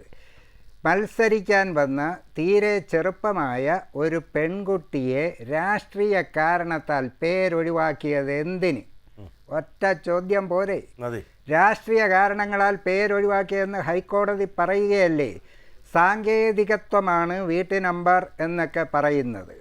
മറ്റൊന്ന് കോടതി ചോദിച്ചത്, ഈ പരാതിക്കാരൻ ഈ ഹിയറിങ്ങിന് വന്നോ? ഇല്ല. പരാതിക്കാരൻ എന്തെങ്കിലും രേഖകൾ ഹാജരാക്കിയോ? ഇല്ല. പിന്നെ എന്തടിസ്ഥാനത്തിലാണ് ഈ പേര് നീക്കം ചെയ്തതെന്ന് ചോദിച്ചാൽ CPM-ന്റെ ഒരു ബ്രാഞ്ച് സെക്രട്ടറി ഒരു പരാതി കൊടുത്തു. ഒരു ബ്രാഞ്ച് സെക്രട്ടറി വെള്ള പേപ്പറിൽ ഒരു പരാതി എഴുതി കൊടുത്താൽ ഹിയറിങ്ങിന് വന്ന് രേഖാമൂലം രേഖകൾ നൽകുകയോ വാക്കാൽ കൃത്യമായി കാര്യങ്ങൾ പറയുകയോ ചെയ്യാതെ എങ്ങനെ ഈ പേര് നീക്കം ചെയ്തു എന്നാണ് കോടതി ചോദിച്ചത്. കേരളത്തിലെ പ്രബുദ്ധരായ ജനങ്ങൾ ചോദിക്കേണ്ടുന്ന ചോദ്യം തന്നെയാണ്. IAS ഉദ്യോഗസ്ഥരടക്കമുള്ള ഇലക്ഷൻ കമ്മീഷൻ കോടതിയെപ്പോലെ ഒരു ഭരണഘടനാ സ്ഥാപനത്തിൻ്റെ തലപ്പത്തിരുന്നു കൊണ്ട് രാഷ്ട്രീയത്തിൻ്റെ പേരിൽ തന്നെയാണ് ഈ ചെയ്തതെന്ന് കോടതി പോലും പറയുകയുണ്ടായി. മറ്റൊന്ന്, TP വധക്കേസിലെ പ്രതിക്ക് ജാമ്യത്തിന് വേണ്ടി സുപ്രീം കോടതിയിൽ പോയി, കൊടുത്തില്ല. സത്യമേവ ജയതേ എന്നതാണ് കോടതിയുടെ ആപ്തവാക്യം. അത് അക്ഷരാർത്ഥത്തിൽ സത്യം ജയിച്ചുകൊണ്ടിരിക്കുകയാണ്. CPMൻ്റെ പാർട്ടി കോടതിയൊന്നും അല്ലല്ലോ ഹൈക്കോടതിയും സുപ്രീം കോടതിയും അല്ലേ. അപ്പോൾ അതുകൊണ്ട് ഇവിടെ നേരത്തെ ശ്രീ അഭിലാഷ് പറഞ്ഞതുപോലെ പരാതിപ്പെട്ട ആളിൻ്റെ വീട്ടിൻ്റെ നമ്പറിൽ 18/1464 22 വോട്ട്. ഇത് ബീഹാറിലല്ല.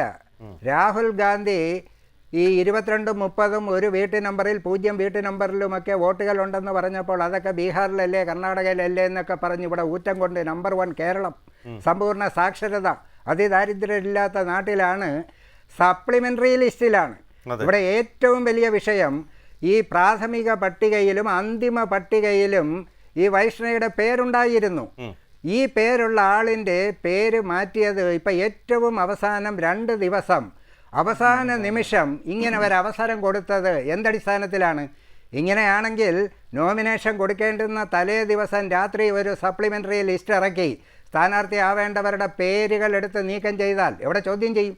അതുകൊണ്ടാണ് ഹൈക്കോടതി ഇന്ന് തന്നെ പറഞ്ഞു 2 ദിവസത്തിനുള്ളിൽ 19-ാം തീയതിക്കുള്ളിൽ ഇക്കാര്യത്തിൽ തീരുമാനമെടുക്കണം, ഹിയറിംഗ് നടത്തണം. ഹിയറിങ്ങിൽ വൈഷ്ണയെയും കേൾക്കണം, പരാതിക്കാരനെയും കേൾക്കണം, എന്നിട്ടൊരു തീരുമാനമെടുക്കണം. തീരുമാനമെടുത്തില്ലെങ്കിൽ അസാധാരണമായ തീരുമാനം ഞങ്ങൾ ഹൈക്കോടതി എടുക്കും എന്ന് പറഞ്ഞാൽ അർത്ഥം ആ വോട്ടറിൻ്റെ പേര് ഞങ്ങൾ ഉൾപ്പെടുത്തുമെന്ന് തന്നെയാണ്. പക്ഷേ ഒരു ഭരണഘടനാ സ്ഥാപനമായ തെരഞ്ഞെടുപ്പ് കമ്മീഷനെ മറ്റൊരു ഭരണഘടനാ സ്ഥാപനമായ കോടതി തന്നെ ആ ഉത്തരവ് ഇറക്കുന്നതിന് പകരം കാടിച്ച പാമ്പിനെ കൊണ്ട് വിഷമിറക്കിപ്പിക്കുക എന്ന് പറയുന്നത് പോലെ ഈ വൃത്തികേട് കാണിച്ച കമ്മീഷനെ കൊണ്ട് തന്നെ അത് തിരുത്തിക്കുക എന്നുള്ളത് മാത്രമാണ് ഹൈക്കോടതി അവിടെ കണ്ടിട്ടുള്ളത്. ഇവിടെ ഈ ഇപ്പോൾ നേരത്തെ അഡ്വക്കേറ്റ് സതീഷ് വസന്ത് പറഞ്ഞു CPMൻ്റെ കുറേ പേരുകളും പോയെന്ന്. ഈ പഴയ ഒരു ചൊല്ലുണ്ട്, ഇപ്പോൾ അത് പറയാമോ എന്ന് എനിക്കറിയില്ല. കാരണം പണ്ടത്തെ പഴഞ്ചൊല്ലുകളൊക്കെ ഇപ്പോൾ പറഞ്ഞാൽ അത് പലരും കൊണ്ടുപോയി കേസ് കൊടുക്കും, ആക്ഷേപിച്ചാണെന്ന് പറഞ്ഞു. പൊട്ടനെ ചട്ടം ചതിച്ചാൽ ചട്ടനെ ദൈവം ചതിക്കുമെന്നൊക്കെ ഒരു ഇതുണ്ട്. കോൺഗ്രസിൻ്റെ വൈഷ്ണയെ വെട്ടി നിരത്താൻ ചതിച്ചാൽ തിരിച്ചും ചതി കിട്ടും. അതുകൊണ്ട് ധാർമ്മികമായും നിയമപരമായും രാഷ്ട്രീയപരമായിട്ടും ആ കുട്ടി ജയിച്ചു. ഒരു കാര്യം വളരെ വ്യക്തമാണ്, മുട്ടടയിൽ മാത്രം ഒതുങ്ങി നിന്നറിയുമായിരുന്ന വൈഷ്ണ ഇന്ന് കേരളം മാത്രമല്ല, ഇന്ത്യയിൽ മാത്രമല്ല, ലോകം മുഴുവൻ അറിയുന്നു. ആ അർത്ഥത്തിൽ ഞാൻ പറയും, ഈ കോർപ്പറേഷൻ തെരഞ്ഞെടുപ്പിൽ വൈഷ്ണ എതിരില്ലാതെ തെരഞ്ഞെടുക്കപ്പെട്ടതായി പ്രഖ്യാപിച്ചിരിക്കുന്നു എന്ന് നമ്മൾക്ക് പറയാം. ഇപ്പോൾ കോടതിയിൽ നിന്നാണ് വിജയം വന്നിരിക്കുന്നത്. വലിയ താമസമില്ലാതെ ജനകീയ കോടതി വൻ ഭൂരിപക്ഷത്തോടെ ആ കുട്ടിയെ വിജയിപ്പിക്കും, ഒരു തർക്കവുമില്ല. മര്യാദയ്ക്ക് രാഷ്ട്രീയം പറഞ്ഞ് ചെയ്ത വികസന കാര്യങ്ങൾ പറഞ്ഞ് ജയിക്കുന്നതിന് പകരം കുറുക്കു വഴിയിലൂടെ പോയാൽ ഇത് സംഭവിക്കുമെന്നുള്ളത് CPMന് കിട്ടിയ വലിയൊരു പാഠമാണ്. ഒരു വരി കൂടി, ഇതൊക്കെ ചെയ്യും ഞങ്ങൾ എന്നുള്ളത് കൊണ്ടായിരിക്കാം മുഖ്യമന്ത്രി പണ്ട് പലപ്പോഴും പറഞ്ഞിട്ടുണ്ട്, ഈ പാർട്ടിയെക്കുറിച്ച് നിങ്ങൾക്കൊരു ചുക്കും അറിയില്ല എന്ന് വെച്ചാൽ ഞങ്ങൾ മാർഗം പ്രശ്നമല്ല, ലക്ഷ്യമാണ് വലുത്, ഞങ്ങൾ എന്ത് വൃത്തികേടും കാണിക്കുമെന്ന് മുന്നേ കൂട്ടി പറഞ്ഞു എന്ന് നമ്മൾക്ക് കൂട്ടി വായിക്കുമ്പോൾ തീരുമാനമെടുക്കാം. അഭിലാഷ്, ഇവിടെ ഇപ്പോൾ കഴിഞ്ഞ ദിവസം ഒരു BLO ജോലിഭാരത്തെ തുടർന്ന് അല്ലെങ്കിൽ ഇതുമായി ബന്ധപ്പെട്ട് മരിക്കുന്നൊരു സാഹചര്യം ഉണ്ടായി. അപ്പോൾ അതിൽ പറയുന്നത് ഈ പറഞ്ഞതുപോലെ CPMൻ്റെ സമ്മർദ്ദം ഭയങ്കരമായിട്ടുണ്ട്. ഈ വോട്ട് ചെയ്യിക്കാൻ, കള്ള വോട്ട് ചെയ്യിക്കാൻ ഒക്കെ ഇത്തരത്തിൽ സമ്മർദ്ദമുണ്ടെന്നാണ് ഇപ്പോൾ ഓഡിയോ സംഭാഷണത്തിലൂടെ അല്പം മുമ്പൊക്കെ അത് പുറത്തുവിട്ടത്. എങ്ങനെ കാണാം ഇത്തരത്തിൽ ഈ വോട്ടർമാരെ സ്വാധീനിക്കുക അല്ലെങ്കിൽ കള്ള വോട്ട് ചെയ്യുക, ഇത്തരം രീതികളിലൂടെയാണ് ഇവരുടെ ഈ വിജയം പലപ്പോഴും ഉണ്ടാകുന്നത്? ഇവിടെ ആ BLOയുടെ മരണം വളരെ കഷ്ടമായിപ്പോയി. കാരണം ഒരു ചെറുപ്പക്കാരനാണ് ഈ മാർക്സിസ്റ്റ് പാർട്ടിയുടെ മറ്റൊരു രീതിയിലുള്ള പീഡനത്തിലൂടെ മരണപ്പെടേണ്ടി വന്നത്. ആ BLOയുടെ മരണത്തിൻ്റെ ഉത്തരവാദി എന്ന് പറഞ്ഞാൽ കേരളം ഭരിക്കുന്ന മാർക്സിസ്റ്റ് പാർട്ടിയും അതുപോലെ ഈ മാർക്സിസ്റ്റ് പാർട്ടിയുടെ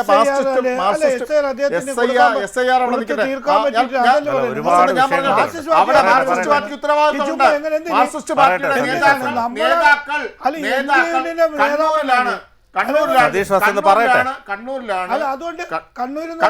മാർക്സിസ്റ്റ് പാർട്ടിയുടെ നേതാക്കൾ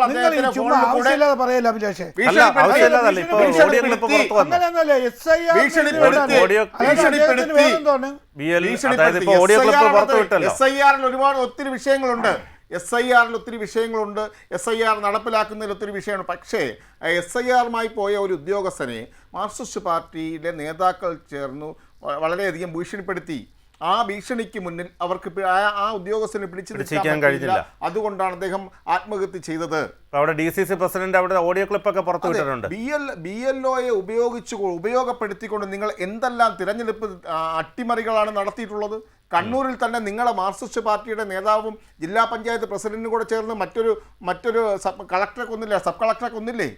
നവീൻ ബാബുവിന്റെ കൊലപാതകത്തിന് ഉത്തരവാദി ആരാണ്? ആ കൊലപാതകം അന്വേഷിച്ച ACPയെ നിങ്ങൾ സ്ഥാനാർത്ഥിയാക്കിയില്ലേ മാർക്സിസ്റ്റ് പാർട്ടി? മാർക്സിസ്റ്റ് പാർട്ടി ഇങ്ങനെയാണ്, ഉദ്യോഗസ്ഥരെ വച്ച് എന്തും ചെയ്യും, എന്ത് കോപ്രായവും കാണിക്കും. അതിനൊരു തെളിവാണ് ഈ വോട്ടർ പട്ടികയും അതുപോലെ തന്നെ SIR വിഷയത്തിൽ ആ ഉദ്യോഗസ്ഥന് നേരിടേണ്ടി വന്ന ഭീഷണിയും അതിലൂടെ അദ്ദേഹത്തിൻ്റെ ആത്മഹത്യയ്ക്ക് വഴിതെളിച്ചത്. ഇവിടെ വസന്ത് നേരത്തെ ചോദിച്ചല്ലോ, ഞങ്ങൾ എന്ത് ചെയ്തു എന്നല്ലേ ചോദിച്ചത്. ഇവിടെ ഇലക്ഷൻ കമ്മീഷൻ ആരെ കൊണ്ടാണ് ചെയ്യിക്കുന്നത്? നഗരസഭയിലെ ഉദ്യോഗസ്ഥരെ കൊണ്ടാണ് ചെയ്യിക്കുന്നത്. ഇലക്ഷൻ കമ്മീഷൻ ആരാണ്? ഇലക്ഷൻ കമ്മീഷൻ അപ്പോയിന്റ് ചെയ്ത ആരാണ്? ഇലക്ഷൻ കമ്മീഷൻ എന്ന് പറയുന്നത് ഷാജഹാൻ മാർക്സിസ്റ്റ് പാർട്ടി അപ്പോയിന്റ് ചെയ്ത IAS ഷാജഹാന്റെ പ്രവർത്തികളൊക്കെ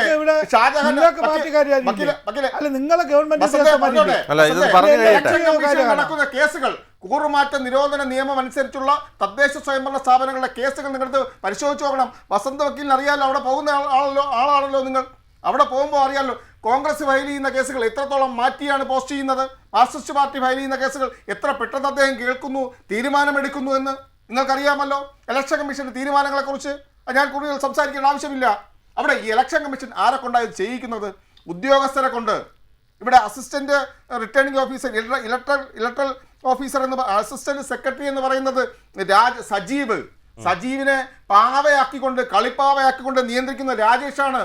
ഇലക്ഷന്റെ സൂപ്രണ്ടായ രാജേഷാണ് ഈ തിരുവനന്തപുരം നഗരസഭയിലെ എല്ലാ തിരുവരിക്കും തിരഞ്ഞെടുപ്പുമായി ബന്ധപ്പെട്ട് വാർഡ് പുനർനിർണയം ഉൾപ്പെടെയുള്ള കാര്യങ്ങൾ എല്ലാം നിയന്ത്രിച്ചത് ഈ രാജേഷാണ്. സജീവിനെ കൊണ്ട് ചെയ്യിച്ചതാണ്. സജീവ് അവിടുത്തെ പാവയാണ്, കളിപ്പാവയാണ് സജീവ്. നിങ്ങൾ നഗരസഭയിൽ പോയി പരിശോധിച്ച് നോക്കണം. ഈ വൈഷ്ണവി സുരേഷിന്റെ പേര് വെട്ടിമാറ്റിയത് രാജേഷും സജീവും പാർട്ടിയും നടത്തിയ ഗൂഢാലോചന ഫലമാണ്. ഇവിടെ NGO യൂണിയന്റെ നേതാവാണ്. ഞാനൊന്ന് ചോദിക്കട്ടെ, 13, 14 ഈ വോട്ടർ പട്ടിക 14-ാം തീയതിയും 13-ാം തീയതിയും കൊണ്ട് വീണ്ടും ചേർത്തുകൊണ്ട് 15-ാം തീയതി പ്രസിദ്ധീകരിക്കേണ്ട വോട്ടർ പട്ടിക 17-ാം തീയതിയിലെ പ്രസിദ്ധീകരിച്ചത്. എന്നിട്ട് ഇന്ന് സൈറ്റിൽ കിട്ടുന്നില്ല വോട്ടർ പട്ടിക. ഒരു വോട്ട് ചെക്ക് ചെയ്യാൻ വേണ്ടി നമുക്ക് തദ്ദേശ സ്വയംഭരണ സ്ഥാപനങ്ങളുടെ വോട്ടർ പട്ടിക സൈറ്റിൽ കിട്ടുന്നില്ല. തെരഞ്ഞെടുപ്പിന് എത്ര ദിവസമുണ്ട്? അപ്പോൾ ആ തദ്ദേശ സ്വയംഭരണ സ്ഥാപനങ്ങളുടെ വോട്ടർ പട്ടിക ആ തെരഞ്ഞെടുപ്പ് സൈറ്റിൽ കിട്ടുന്നില്ല വസന്ത. ഇന്ന് എന്തുകൊണ്ടാണ് ആ സൈറ്റിൽ കിട്ടാത്തത്? നിങ്ങൾ പരിശോധിച്ച് നോക്കണം. കാരണം ക്രമക്കേടുകൾ കൊണ്ട് നിറച്ചിരിക്കുകയാണെന്നേ. നിങ്ങളുടെ പഞ്ചായത്ത് സെക്രട്ടറിമാരെ കൊണ്ടും പഞ്ചായത്ത് അസിസ്റ്റന്റ് സെക്രട്ടറിമാരെ കൊണ്ടും വോട്ടർ പട്ടികയിൽ ക്രമക്കേടുകൾ കുത്തി നിറച്ചിരിക്കുകയാണ്. അത് പ്രസിദ്ധീകരിക്കാൻ സാധിക്കുന്നില്ല. അതാണ് ഇതുവരെ പ്രസിദ്ധീകരിക്കാത്തത്. 15-ാം തീയതി പ്രസിദ്ധീകരിക്കേണ്ട പട്ടികയാണ്. അന്തിമ പട്ടിക പ്രസിദ്ധീകരിക്കേണ്ട 15-ാം തീയതിയാണ്. പക്ഷെ ഇന്ന് രാവിലെയാണ് പ്രസിദ്ധീകരിച്ചത്. പക്ഷേ സൈറ്റിൽ കിട്ടുന്നില്ല. നിങ്ങൾ പരിശോധിച്ച് നോക്കണം. അവിടെയാണ് ഞാൻ പറഞ്ഞത്, ക്രമക്കേട് നിങ്ങൾ ഉദ്യോഗസ്ഥരെ കൊണ്ട് ചെയ്യിക്കുകയാണ്. മാർക്സിസ്റ്റ് പാർട്ടി ഇവിടെ ഗൂഢാലോചന നടത്തി ഉദ്യോഗസ്ഥരെ കൊണ്ട് ചെയ്യിക്കുകയാണ്. NGO യൂണിയന്റെ നേതൃത്വത്തിലുള്ള ഉദ്യോഗസ്ഥർ ചേർന്ന് തിരുവനന്തപുരം നഗരസഭയിലും അതുപോലെ പഞ്ചായത്തുകളിലും ഇതുപോലുള്ള ക്രമക്കേടുകൾ നടത്തുകയാണ്. ഒരു ഉദ്യോഗസ്ഥൻ വിഴിഞ്ഞത്തിരുന്ന ഒരു ഹിയറിംഗ് നടത്തിയ ഒരു ഉദ്യോഗസ്ഥനുണ്ട്. ആ ഉദ്യോഗസ്ഥൻ നേരായ രീതിയിൽ ഹിയറിംഗ് നടത്തി എന്ന് പറഞ്ഞപ്പോൾ അയാളെ വർക്കല മുനിസിപ്പാലിറ്റിയിലേക്ക് നിങ്ങൾ സ്ഥലം മാറ്റി. പരിശോധിച്ചു ഉദ്യോഗസ്ഥരെ നിയന്ത്രിക്കുവാൻ, ഉദ്യോഗസ്ഥരെ നിയന്ത്രിച്ചുകൊണ്ട് അവരെ ഭീഷണിപ്പെടുത്തുന്നതിന്റെ ഫലമാണ് ഇതെല്ലാം ഇവിടെ സംഭവിച്ചുകൊണ്ടിരിക്കുന്നത്, ഈ ആത്മഹത്യകൾ സംഭവിക്കുന്നത്. അതെ വസന്ത്, ഇവിടെ ഈ അനീഷ് ജോർജിന് ഇപ്പോൾ BLO മരിച്ച അനീഷ് ജോർജിന് CPMന്റെ ഭീഷണിയുണ്ട്. അതിൻ്റെ ശബ്ദ സന്ദേശമടക്കം പുറത്തു വിട്ടുകൊണ്ടാണ് ഇപ്പോൾ DCC വാർത്താസമ്മേളനം നടത്തിയത്. അതോടൊപ്പം തന്നെ നവീൻ ബാബു, അങ്ങനെ ഓരോന്ന് പരിശോധിച്ചാൽ ഈ ഉദ്യോഗസ്ഥരെ ഭീഷണിപ്പെടുത്തുന്നു. നിങ്ങളുടെ ഇംഗിതത്തിന് വഴങ്ങിയില്ലെങ്കിൽ അവർക്ക് സ്ഥലം മാറ്റമടക്കമുള്ള നടപടികൾ, മാനസികമായി പീഡിപ്പിക്കുക, ഈ രീതിയിലാണ് ഇത്തരത്തിൽ വോട്ടേഴ്സിൻ്റെ ഇത് ഒക്കെ നടത്തി വരുന്നത്. അത് ഒരു ശരിയായ നടപടിയല്ലല്ലോ. നോക്കൂ, ഞാൻ ഒരു കാര്യം പറ്റും. ബിനീഷ്, ഇപ്പം മരിച്ച നമ്മളെ സുഹൃത്തുണ്ടല്ലോ, അദ്ദേഹം മരിച്ചപ്പോഴത്തേക്ക് അനീഷ് അല്ലേ, അനീഷ് കണ്ണൂരുള്ള അനീഷ് മരിച്ചപ്പോഴത്തേക്ക് ഇന്നലെ വരെ എന്താണ് പറഞ്ഞുകൊണ്ടിരുന്നത്? നിങ്ങൾ പറഞ്ഞുകൊണ്ടിരുന്നത് എന്താണ്? നമ്മളെ തീവ്ര വോട്ടർ പട്ടികയിൽ ഫോമുകൾ വിതരണം ചെയ്യാൻ അദ്ദേഹത്തിന് കഴിയുന്നില്ല. അദ്ദേഹം ചെല്ലുമ്പോഴത്തേക്ക് വീട്ടിൽ ആളില്ല. ഇന്നിപ്പോൾ 2 ദിവസത്തിനകത്ത് ഈ ഫോം കംപ്ലീറ്റും 100% ഫോമുകളും കൊടുത്തിരിക്കണം. അത് തിരിച്ചു വാങ്ങിക്കേണ്ട സമയങ്ങളുണ്ട്. അത് ഇദ്ദേഹത്തിന് കഴിയുന്നില്ല എന്നല്ലേ പറഞ്ഞത്. നിങ്ങൾ എന്താണ് പറഞ്ഞത്? വോട്ടർ പട്ടിക CPM എന്തിനാണ് അദ്ദേഹത്തിന് ഇപ്പോൾ ഭീഷണിപ്പെടുത്തുന്നത്? പറയൂ, എന്തിനാണ്? അല്ലെങ്കിൽ ഫോം കൊടുക്കണ്ടെന്നാ? എങ്ങനെയാണ് നിങ്ങൾ പറയുന്നത്? ശബ്ദ സംഭാഷണം ഞാൻ ചോദിക്കുന്നത് എന്തിനാണ് വോട്ടർ പട്ടിക പ്രസിദ്ധീകരിച്ച് അടുത്ത ഇലക്ഷനിലേക്ക് പൊയ്ക്കു കഴിഞ്ഞു, ഇത് കോഡ് ഓഫ് കോണ്ടാക്ട് വന്നു കഴിഞ്ഞു. എന്തിനാണ് അദ്ദേഹത്തിന് ഭീഷണിപ്പെടുത്തുന്നത്?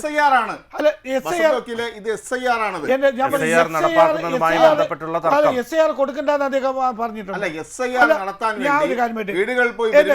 പോയപ്പോൾ BLO ബൂത്ത് ലെവൽ ഏജന്റായ കോൺഗ്രസിന്റെ ബൂത്ത് ലെവൽ ഏജന്റ് സഹായം തേടി. അദ്ദേഹം ചെയ്ത തെറ്റ് വേണ്ടിയാണ്. സതീഷ് വസന്ത് ഇപ്പൊ പറഞ്ഞത് ഇന്നലെ വരെ ഞങ്ങൾ ഇത് പറഞ്ഞു എന്ന് പറയുമ്പോൾ അദ്ദേഹത്തിന്റെ ആത്മഹത്യ വരുമ്പോൾ ആദ്യഘട്ടത്തിൽ പോലീസ് പറയുന്ന കാര്യമാണ് നമ്മൾ പുറത്തു വരുന്നത്. പക്ഷെ പിന്നീട് ഇതിന്റെ മറ്റ് റിപ്പോർട്ടുകൾ ഇതെല്ലാമായി ബന്ധപ്പെട്ട് വരുമ്പോൾ ഞാൻ DCG നിങ്ങളിത് സത്യരേഖ പുറത്തുപെട്ടെന്ന് ഞാൻ പറഞ്ഞപ്പോഴേക്ക് ഇപ്പം ഈ സാഹചര്യത്തിൽ അദ്ദേഹം ആത്മഹത്യ ചെയ്യുന്ന കാര്യം എന്ന് വെച്ചാൽ ഇവിടെ എന്തോന്നാണ് നടക്കുന്നത്? ഞാൻ പറഞ്ഞിട്ട് BLA നിങ്ങൾ BLO എന്ന് പറയുന്നത്. BLO ഇപ്പം പണ്ടെന്ന് വെച്ചാൽ BLA ആണ് കൂടുതലുണ്ടായിരുന്നു. ഇപ്പം അതല്ല, BLO അത് ഇത് തന്നെ അത് നമ്മളെ ഇലക്ഷൻ കമ്മീഷൻ്റെ ഇതാണ്. BLA ഉദ്യോഗസ്ഥന്മാർ പോയിരിക്കണം. അതിൽ BLA എന്ന് പറയുന്നത് എല്ലാ രാഷ്ട്രീയ പാർട്ടിയുടെ ആൾക്കാരാണ്. അതിന് കോൺഗ്രസിൻ്റെ BLA എവിടെ പോയി?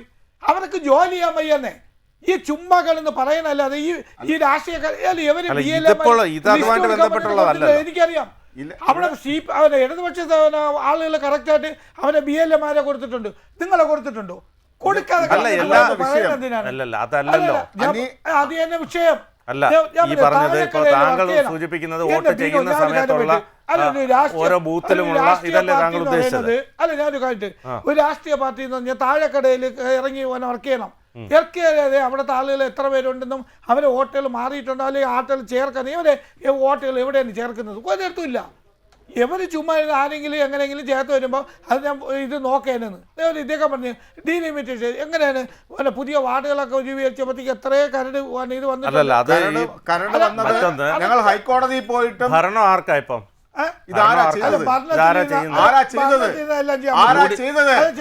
UDF ഭരിക്കുന്ന സമയത്താണെങ്കിൽ UDFന് അത്രയധികം അതിന്റെ ആധികാരികത പരിശോധിക്കാൻ കഴിയും. ഭരിക്കുന്നത് ആരാണ്? നിങ്ങൾ ഒരു വാർഡിൽ എത്ര വോട്ട് വെച്ചാ കൊടുക്കേണ്ടത്? ഒരു തിരുവനന്തപുരം നഗരസഭയുടെ ഒരു ഡിവിഷനിൽ 8000-നും 7000-നും ഇടയ്ക്കുള്ള വോട്ടാണ്. അതുകൊണ്ടാണ് വാർഡ് പുനർവിഭജനം വോട്ട് കൊടുത്ത സ്ഥലമുണ്ട്, 13000 കൊടുത്ത സ്ഥലമുണ്ട്. വിഴിഞ്ഞം ഡിവിഷനിൽ 14,500 വോട്ടാണ്. സ്ഥലത്ത് മാത്രമേ ഉള്ളൂ. അല്ലല്ല, അത് തിരുവനന്തപുരം ജില്ല മാത്രമാണ് ഉദ്ദേശിച്ചത്. തിരുവനന്തപുരം ജില്ലയിൽ മാത്രമാണ് അഭിലാഷ് പറയുന്നത്, മറ്റു ജില്ലകളിലും ഉണ്ട്. അല്ല, ഞാൻ തിരുവനന്തപുരം ജില്ലയല്ല, തിരുവനന്തപുരം കോർപ്പറേഷൻ അതാണ് പറയുന്നത്. തിരുവനന്തപുരം കോർപ്പറേഷനിൽ എന്റെ വാർഡ് എന്ന് പറയുന്നത് 9800 ഇതേ ഉള്ളൂ. അങ്ങനെ അവർ ഡീലിമിറ്റേഷൻ ചെയ്തിട്ടുണ്ട്. എവിടെയാണ് ചില സ്ഥലങ്ങളിൽ ഒരു ബൂത്തിൽ തന്നെ 100 പേരേ ഉള്ളൂ. അപ്പൊ അത് നമ്മൾ സംസാരിച്ചിട്ടുണ്ടായിരുന്നു. അല്ല, അത് മാത്രമല്ല, ഈ മരിച്ചവർക്ക് ഒരുപാട് വോട്ടുണ്ട്. മരിച്ചവരെല്ലാം വന്ന് വോട്ട് ചെയ്യുന്നുണ്ട്. ആൾക്കാര് അങ്ങനത്തെ ആൾക്കാർ. അതുകൊണ്ടാണ് ഇന്ന ഏജന്റ് വെച്ചിരിക്കുന്നത്. ഇന്ന ഏജന്റുമാർ വരുമ്പോഴത്തേക്ക് ആ ഇന്ന ഏജന്റുമാർ ചലഞ്ച് ചെയ്യണം. അല്ലെങ്കിൽ താഴെ കിടന്ന് ഞാൻ പറയുന്നത്, ഞാൻ വിനു ഒരു കാര്യം കേട്ട് ഇവരൊക്കെ നിങ്ങൾ പറയുന്നത് ശരിയാണ്. ഇപ്പോഴാണ് കോൺഗ്രസിന് ഒന്ന് ഉണർന്നു. തദ്ദേശ തെരഞ്ഞെടുപ്പിൽ അല്ലെങ്കിൽ തദ്ദേശ തെരഞ്ഞെടുപ്പ് ഇത്രയും സീരിയസ് ആയിട്ട് എടുത്തത് കാര്യം എന്ന് വെച്ചാൽ 10 വർഷം വഴി നിൽക്കുന്നുണ്ടെന്ന്. ഈ നേതാക്കന്മാരൊക്കെ MLA യും MP മറ്റേ ചെയർമാനും ഒക്കെ ആയാൽ പറയുന്നത്. പക്ഷേ ഞാൻ നേരത്തെ തന്നെ പറഞ്ഞത് വലിയ വിഷം നിന്നു, പക്ഷേ മണ്ണൊലിച്ച് പോയത് ഇവരറിഞ്ഞില്ല. അതുകൊണ്ടാണ് 10 വർഷം അവർക്ക് വെളിയേറിക്കാൻ ഇനി നിൽക്കും. അടുത്ത 5 വർഷം നിൽക്കേണ്ടി വരും, ഒരു സംശയമില്ല. കാര്യം എന്ന് പറയുമ്പോൾ താഴേക്കടയിൽ ഇവർ വർക്ക് ചെയ്യില്ല. വർക്ക് ചെയ്യാത്ത ജനങ്ങൾ 5 വർഷം കൂടുമ്പോൾ നമുക്കൊക്കെ അങ്ങ് ജയിപ്പിക്കാൻ. താഴേക്കിടയിൽ എന്ന് പറഞ്ഞാൽ ഞാൻ ഒരു കാര്യം പറയട്ടെ, ഈ താഴേക്കിടയിൽ കോൺഗ്രസിനെ അല്ലാതെ വേറെ ആരെയാണ് സമീപിക്കുക ഇപ്പോഴത്തെ സമയത്ത് പറ്റും? നിങ്ങളുടെ ഏതെങ്കിലും ഒരു ഏരിയ സെക്രട്ടറി എടുത്തോ ഒരു ബ്രാഞ്ച് സെക്രട്ടറി എടുത്തോ പോയാൽ എന്തൊരു ധാർഷ്ട്യമാണ്.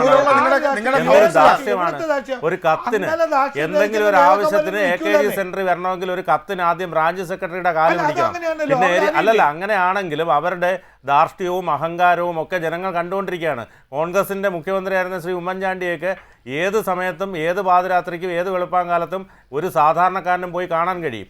നിങ്ങളുടെ ഒരു ഏരിയ സെക്രട്ടറിയെ പോയി കാണാൻ പറ്റുമോ? നിങ്ങളുടെ പിണറായി വിജയനെ കാണാൻ പറ്റുമോ? ഒരിക്കലും പറ്റത്തില്ല. എന്താ കാര്യം?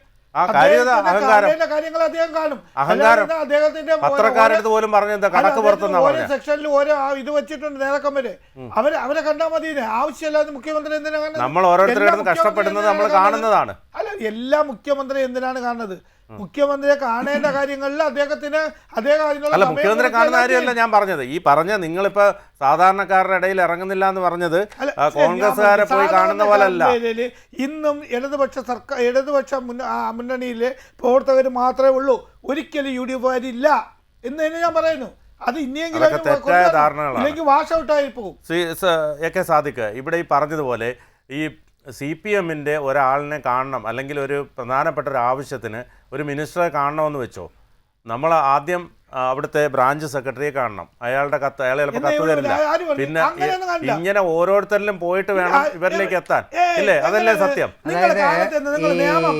നിയമത്തെ ഒരു മിനിറ്റ് സാധിക്കാം, പറഞ്ഞോ. ഒരു മിനിറ്റ്. നിങ്ങൾ കാലത്ത് ഒരു 7 മണിക്ക് നമ്മളെ വിമൻസ് കോളേജിന്റെ ഫ്രണ്ടിലാണ് നമ്മളെ നിയമം MLA-യും ഇപ്പോഴത്തെ മന്ത്രിയായ ശിവൻകുട്ടി 7 കാലിന് അങ്ങനെ ഉറക്കഴിച്ചിരിക്കുമ്പോ അവിടുത്തെ ആളുകൾ അവിടുത്തെ നടക്കാൻ പോകുന്ന സമയത്ത്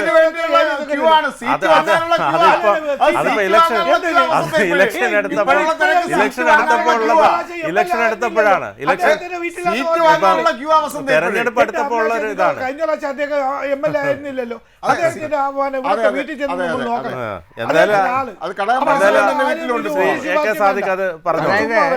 ഈ CPM എന്താണെന്നും കോൺഗ്രസ് എന്താണെന്നും BJP എന്താണെന്നും കേരളത്തിലെ ജനങ്ങളെ ആരും ബോധവൽക്കരിക്കേണ്ട, പഠിപ്പിച്ചു കൊടുക്കേണ്ട.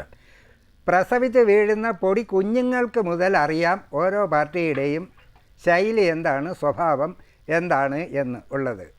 മുഖ്യമന്ത്രിയായിരുന്ന ഉമ്മൻചാണ്ടി ഒരു സ്കൂളിൽ ഒരു ഉദ്ഘാടനത്തിന് പോയിട്ട് ഇറങ്ങാൻ നേരം 6 വയസ്സുള്ള ഒരു കൊച്ചു കുട്ടി ഉമ്മൻചാണ്ടി എന്നാണ് ഒരൊറ്റ വിളി. അദ്ദേഹം തിരിച്ച് നോക്കിയപ്പോഴത്തേക്ക് ഈ കുട്ടിയാകെ പതറിപ്പോയി. എല്ലാവരും കൂടി ഈ കുട്ടിയെ നോക്കുന്നു. കൂടെ പഠിക്കുന്ന ഒരു കുട്ടിക്ക് വീടില്ല എന്ന് പറയാനായിരുന്നു. കേരളത്തിലെ ജനങ്ങൾ പറഞ്ഞത് പിണറായി വിജയൻ എന്നെങ്ങാണോ ആ കൊച്ചു പറഞ്ഞിരുന്നെങ്കിൽ സഞ്ചയനം എന്നായിരുന്നു എന്ന് ചോദിച്ചാൽ മതി. ഇല്ലേ? ഉമ്മൻചാണ്ടി എന്ന് പേര് വിളിക്കുക. ആ കൊച്ചു കുട്ടികൾക്ക് പോലും അങ്ങനെ വിളിക്കാൻ കഴിയുന്നത് എന്തുകൊണ്ടാണെന്ന് വെച്ചാൽ അദ്ദേഹം മുഖ്യമന്ത്രി എന്നുള്ള നിലയിലല്ല, ഒരു പൊതുപ്രവർത്തകൻ എന്നുള്ള നിലയിൽ പ്രവർത്തിക്കുന്ന കൊണ്ടാണ്. ആ രീതിയിൽ ഈ മുഖ്യമന്ത്രിയോ CPM-ൻ്റെ ആരെയെങ്കിലും നമ്മൾക്ക് സമീപിക്കാൻ പറ്റുമോ? അതെല്ലാവർക്കും അറിയാവുന്ന കാര്യമല്ലേ. അത് ഞങ്ങളുടെ പാർട്ടി സ്റ്റൈലാണ് എന്ന് പറഞ്ഞാൽ വിഷയം അവിടെ തീർന്നില്ലേ. അല്ലാതെ ഞങ്ങൾ ഭയങ്കരമായ എന്താ പറയുക, എല്ലാവർക്കും സ്വീകാര്യമായ പൊതു സ്വത്താണെന്നൊക്കെ പറഞ്ഞാൽ ആരെങ്കിലും അംഗീകരിച്ചു കൊടുക്കുമോ? ഒന്നുമില്ല. പിന്നീട് ഈ BLOയുടെ മരണം, സത്യം പറഞ്ഞാൽ ഈ BLOയ്ക്ക് ഇവിടെ അനുഭവിക്കേണ്ടി വരുന്ന ബുദ്ധിമുട്ട് തിരുവനന്തപുരം കോർപ്പറേഷനിലെ അടുത്തടുത്ത് വീടുള്ള ചിലയിടത്തെ വിഷയമല്ല, കേരളത്തിലെ മുഴുവൻ BLOമാരും അനുഭവിക്കുന്നത്. ഒരു വീട്ടിൽ 2 പേരുടെ പേര് ആദ്യം ചേർത്തത് കാണും. 200 പേര് കഴിഞ്ഞായിരിക്കും ഒരു മോൻ്റെ പേര്, പിന്നെ 100 പേര് കഴിഞ്ഞായിരിക്കും ഒരു മോളുടെ പേര്. എൻ്റെ ഒരു ബന്ധുവിൻ്റെ വീട്ടിൽ ഞാനും കൂടെ നിൽക്കുമ്പോൾ ആദ്യം ആ BLO കൊണ്ടുവന്ന് 2 കടലാസ് കൊടുത്തു, ഭാര്യയുടെയും ഭർത്താവിൻ്റെ. അപ്പോൾ പറഞ്ഞു ഞങ്ങളുടെ 2 മക്കളുടേതുണ്ടെന്ന്. അത് കണ്ടില്ല, പിന്നീട് എപ്പോഴെങ്കിലും കൊണ്ടുവരാമെന്ന് പറഞ്ഞു. ഒരാഴ്ച കഴിഞ്ഞപ്പം ഒരു മോൻ്റെത് കൊണ്ടുവന്ന് കൊടുത്തു. ഇന്ന് വിളിച്ചു പറയുന്നു മോളുടേതും കൊണ്ടുവന്ന് കൊടുത്തു. ആ വീട്ടിൽ അയാൾ എത്ര തവണ പോയി? 4 തവണ പോയി. ഇനി ഇത് ശേഖരിക്കാൻ പോകണം, 2 കോപ്പി കൊടുത്ത്. അതിലൊക്കെ ഉപരി ആളുകൾക്കുള്ള മുഴുവൻ സംശയങ്ങളും ഈ BLOമാരോടാണ് ചോദിക്കുന്നത്. അവരിതിനെല്ലാം മറുപടി പറയണം. അല്ലാതെ രാവിലെ ഇല്ല പേപ്പറുകാരൻ വന്ന് സൈക്കിളിലോ ബൈക്കിലോ കൊണ്ടുവന്ന് ഈ പേപ്പർ വലിച്ചൊരൊറ്റ ഏറ് കൊടുത്താൽ മതി, ആ കോമ്പൗണ്ടിൻ്റെ എവിടെയെങ്കിലും വീണാൽ മതി, നമ്മൾ പോയി എടുക്കും. അത് കണക്കാണോ ഇത് കൊടുക്കേണ്ടത്? അതുകൊണ്ട് ആ BLOയുടെ ജോലി ചെയ്യുന്നവരിൽ എല്ലാ രാഷ്ട്രീയ പാർട്ടിക്കാരും ഉണ്ട്. അവരുടെ സേവനത്തെ ഒന്നും വില കുറച്ചും നിസ്സാരമായും നമ്മൾ കാണരുത്. പണ്ട് അത് നോക്കൂ, പഞ്ചായത്ത് തിരഞ്ഞെടുപ്പ് നടക്കുന്നതിൻ്റെ ഇടയിൽ കൂടെയാണ് SIR-ഉം കൂടെ കൊടുക്കേണ്ടത്. 1 മാസം വരെ അത് കൊടുക്കുവാൻ സമയമുണ്ടായിട്ടും ഇവിടുത്തെ കമ്മീഷൻ ഓരോ ദിവസവും കേരളം പിറകിലായിപ്പോയെന്ന് എന്തോ ഒരു കണക്ക് വന്നപ്പോഴത്തേക്ക് കേരളം നമ്പർ 1 ആണല്ലോ എല്ലാത്തിനും.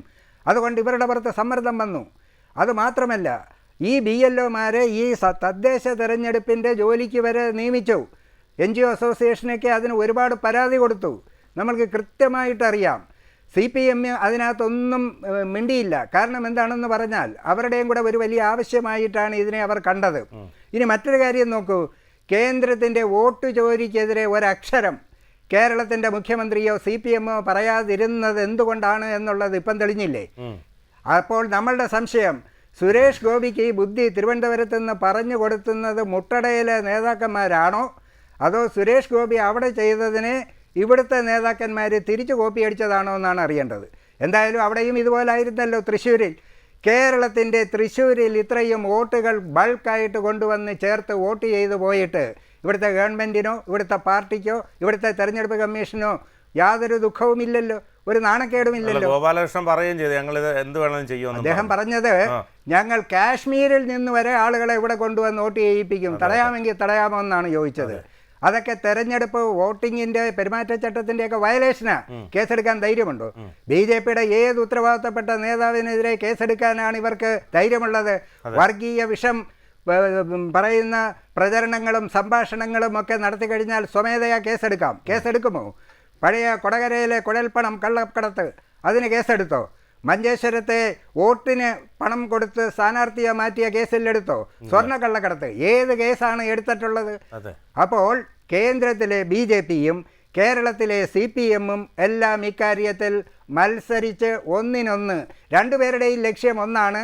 ഒരാളിന് കോൺഗ്രസ് മുക്ത ഭാരതം, CPM-ന് കോൺഗ്രസ് മുക്ത കേരളം. അപ്പോൾ രണ്ടുപേരുടെയും ലക്ഷ്യവും മുദ്രാവാക്യവും ഒന്നാകുമ്പോൾ പിന്നെ കൊടിയുടെ ഒരു ചെറിയ നിറം വ്യത്യാസം മാത്രമേ ഉള്ളൂ. എന്തായാലും ഒരു കാര്യം ഉറപ്പാണ്, തിരുവനന്തപുരത്തെ കോർപ്പറേഷനിൽ ഇത്തവണ UDF നിർത്തിയിരിക്കുന്ന സ്ഥാനാർത്ഥികളെ മൊത്തത്തിലൊന്ന് ഓടിച്ച് നമ്മൾ നോക്കിയാൽ ഏതെല്ലാം വിഭാഗങ്ങളെയാണ്. ചെറുപ്പക്കാർ, Z ജനറേഷനിലെ പെട്ട കുട്ടിയാണല്ലോ വൈഷ്ണ, അത് കോടതി എടുത്തു ചോദിച്ചതാണ്. തീരെ പ്രായം കുറഞ്ഞ ഒരു പെൺകുട്ടി, നിയമ വിദ്യാർത്ഥി, അത് രാഷ്ട്രീയപരമായി തെരഞ്ഞെടുപ്പിനെ നേരിടാൻ വന്നപ്പോൾ രാഷ്ട്രീയപരമായി നേരിടാതെ സാങ്കേതികത്വം പറഞ്ഞ് അതിൻ്റെ അവസരം ഇല്ലാതാക്കുന്നത് ശരിയല്ല എന്നാണ് ഇവിടെ പറഞ്ഞത്. ആശാവർക്കർമാർ, ഓട്ടോറിക്ഷ തൊഴിലാളികൾ, എന്തിനേറെ ട്രാൻസ്ജെൻഡർ പാർശ്വവൽക്കരിക്കപ്പെട്ടിരിക്കുന്ന അവർക്ക് പോലും, കർഷക തൊഴിലാളികൾ, അങ്ങനെയുള്ള എല്ലാ അധ്യാപകർ, പെൻഷൻ പറ്റിയവർ, എല്ലാ മേഖലകളിൽ നിന്നുള്ളവർക്ക്, KSUക്കാർ, യൂത്ത് കോൺഗ്രസ്സുകാർ, INTUC-ക്കാർ, പെൻഷൻകാർ, എല്ലാ വിഭാഗങ്ങൾക്കും യാതൊരു പരാതിക്കും ഇടം നൽകാതെ തിരുവനന്തപുരം കോർപ്പറേഷൻ്റെ ചരിത്രത്തിൽ ഇന്നുവരെ ഇത്രയും ചെറുപ്പക്കാരെയും ഇത്രയും സ്ഥാനാർത്ഥികളെയും ഏറ്റവും വേഗത്തിൽ ആദ്യമായി സ്ഥാനാർത്ഥികളെ പ്രഖ്യാപിക്കുക. അപ്പോൾ CPM-ഉം BJP-യും പറയുന്നത് എന്താ? ആദ്യം സ്ഥാനാർത്ഥിയെ പ്രഖ്യാപിച്ചത് കൊണ്ട് എന്താ കാര്യം? മുമ്പൊക്കെ സ്ഥാനാർത്ഥിയെ പ്രഖ്യാപിക്കാനൊന്ന് താമസിച്ചു പോയാൽ പറയുന്നത് എന്താ? ഇവർക്ക് സ്ഥാനാർത്ഥിയെ തിരഞ്ഞെടുക്കാൻ കഴിയുന്നില്ല, തമ്മിലടി. അതുകൊണ്ട് ഈ യാഥാർത്ഥ്യങ്ങൾ മുഴുവൻ ഇത്തവണ ഉൾക്കൊള്ളേണ്ടി വരും. തിരുവനന്തപുരം കോർപ്പറേഷൻ 40 വർഷമായി CPM-ന്റെ ഭരണത്തിലാണ്. ഇനിയും ഇവിടെ വല്ലതുമൊക്കെ ചെയ്യണമെങ്കിൽ ഞങ്ങളെ ജയിപ്പിക്കണമെന്ന് ചോദിച്ചാൽ ഈ 40 വർഷം കൊണ്ട് പിന്നെ ഇവിടെ എന്തായിരുന്നു പണി എന്ന് തിരികെ ചോദിക്കേണ്ടി വരില്ലേ? അതുകൊണ്ട് തിരുവനന്തപുരത്തെ ഈ മാത്രമല്ല കേരളത്തിലെ മിക്കവാറും ഒരു 65-70% തദ്ദേശ സ്ഥാപനങ്ങളിലും ഇത്തവണ UDF-ന് ജയിക്കാനുള്ള എല്ലാ സാധ്യതയും സാഹചര്യവും നിലനിൽക്കും. അഭിലാഷ് പറഞ്ഞതുപോലെ ഈ വോട്ട് ചോരിയുമായി ബന്ധപ്പെട്ട് വളരെ നിർണായകമായ വെളിപ്പെടുത്തലുകൾ രാഹുൽ ഗാന്ധി നടത്തുകയുണ്ടായി. പക്ഷെ അതൊന്നും തന്നെ പിണറായി വിജയനോ ഒന്നും കാണുന്നില്ല. യഥാർത്ഥത്തിൽ കേരളത്തിലും സംഭവിക്കുന്നത് ഇത് തന്നെയാണ്. നമുക്കറിയാം, പാർട്ടി ഗ്രാമങ്ങളിലൊക്കെ തന്നെ ഈ മഷി മായ്ക്കുന്നതിനുള്ള ദ്രാവകം അതിനടുത്ത് തന്നെ ഉണ്ടാകുമെന്നാണ് പറയുന്നത്. നമ്മൾ അവിടെ ഉള്ളവരിൽ നിന്നറിഞ്ഞ വിവരങ്ങളാണ്. അപ്പോൾ ഇത്തരത്തിൽ കൃത്യമായ രീതിയിൽ വോട്ട് അദ്ദേഹം ഇപ്പോൾ പറയുന്നുണ്ട്, വസന്ത് ഇപ്പോൾ പറഞ്ഞതനുസരിച്ച് എല്ലാ ബൂത്ത് ഏജൻറ്റുമാരുമില്ല. ഈ കണ്ണൂരൊക്കെ സ്ഥിതി നമുക്കറിയാമല്ലോ, അവിടെ എല്ലാം നടപ്പാക്കുന്നതും ഇവരൊക്കെ തന്നെയാണല്ലോ. സ്വാഭാവികമായും ആ ഒരു രീതിക്ക് മാറ്റം വരാൻ എന്ത് ചെയ്താൽ കഴിയും? ഇവിടെ വോട്ട് ചേരി കേന്ദ്ര തെരഞ്ഞെടുപ്പ് കമ്മീഷൻ്റെ തെരഞ്ഞെടുപ്പ് ലിസ്റ്റ് എടുത്ത് പരിശോധിച്ച് കഴിഞ്ഞാൽ സാധാരണമായി ഒത്തിരി വോട്ടുകൾ ചേർക്കുകയും ഒത്തിരി വോട്ടുകൾ SIR-ലൂടെ ഒത്തിരി വോട്ടുകൾ വെട്ടിമാറ്റുകയും ചെയ്യുന്ന ഒരു പ്രവണതയാണ് ഇപ്പോൾ വരുന്നത്.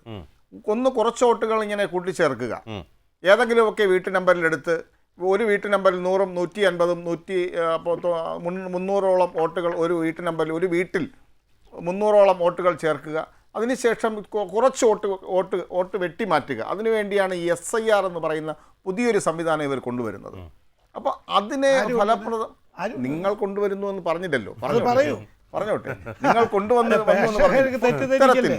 വോട്ട് ചോരിയുമായി ബന്ധപ്പെട്ട് തൃശ്ശൂരിൽ LDF-ൻ്റെ സ്ഥാനാർത്ഥി വളരെ വ്യക്തമായി അല്ല അത് വസന്ത് അങ്ങനെ തമാശ പറയണ്ട. കാരണം ഇപ്പൊ ഈ നമ്മുടെ PM ശ്രീയിലൊക്കെ ഇതുപോലൊക്കെയാണ് നടന്നുകൊണ്ടിരിക്കുന്നത്. അതുകൊണ്ട് അധികം തൃശ്ശൂരിലെ സ്ഥാനാർത്ഥി വളരെ വ്യക്തമായി ഇടതുപക്ഷ ജനാധിപത്യ മുന്നണിയുടെ സ്ഥാനാർത്ഥി വളരെ വ്യക്തമായി അവിടുത്തെ വോട്ട് ചോരി സംഭവവും അവിടെ എങ്ങനെയാണ് സുരേഷ് ഗോപിയും കുടുംബാംഗങ്ങളുമൊക്കെ വോട്ട് ചേർത്തതെന്നും അതിനെപ്പറ്റിയുള്ള വിശദാംശങ്ങളൊക്കെ പറഞ്ഞു.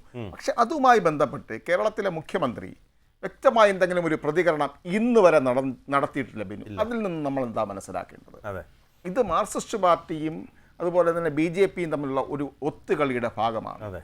അപ്പോൾ സുരേഷ് ഗോപിയെ വിജയിപ്പിക്കുവാൻ വേണ്ടി തൃശ്ശൂരിൽ ചെയ്ത പണി അത് തന്നെയാണ് ഈ വോട്ട് ചോരി സംഭവത്തിൽ കേരളത്തിൽ നടന്നത്. അവിടെ പൂരം കലക്കിയത് ഉൾപ്പെടെയുള്ള വിഷയങ്ങളിൽ മാർക്സിസ്റ്റ് പാർട്ടി എടുത്ത സമീപനം എന്താണ്?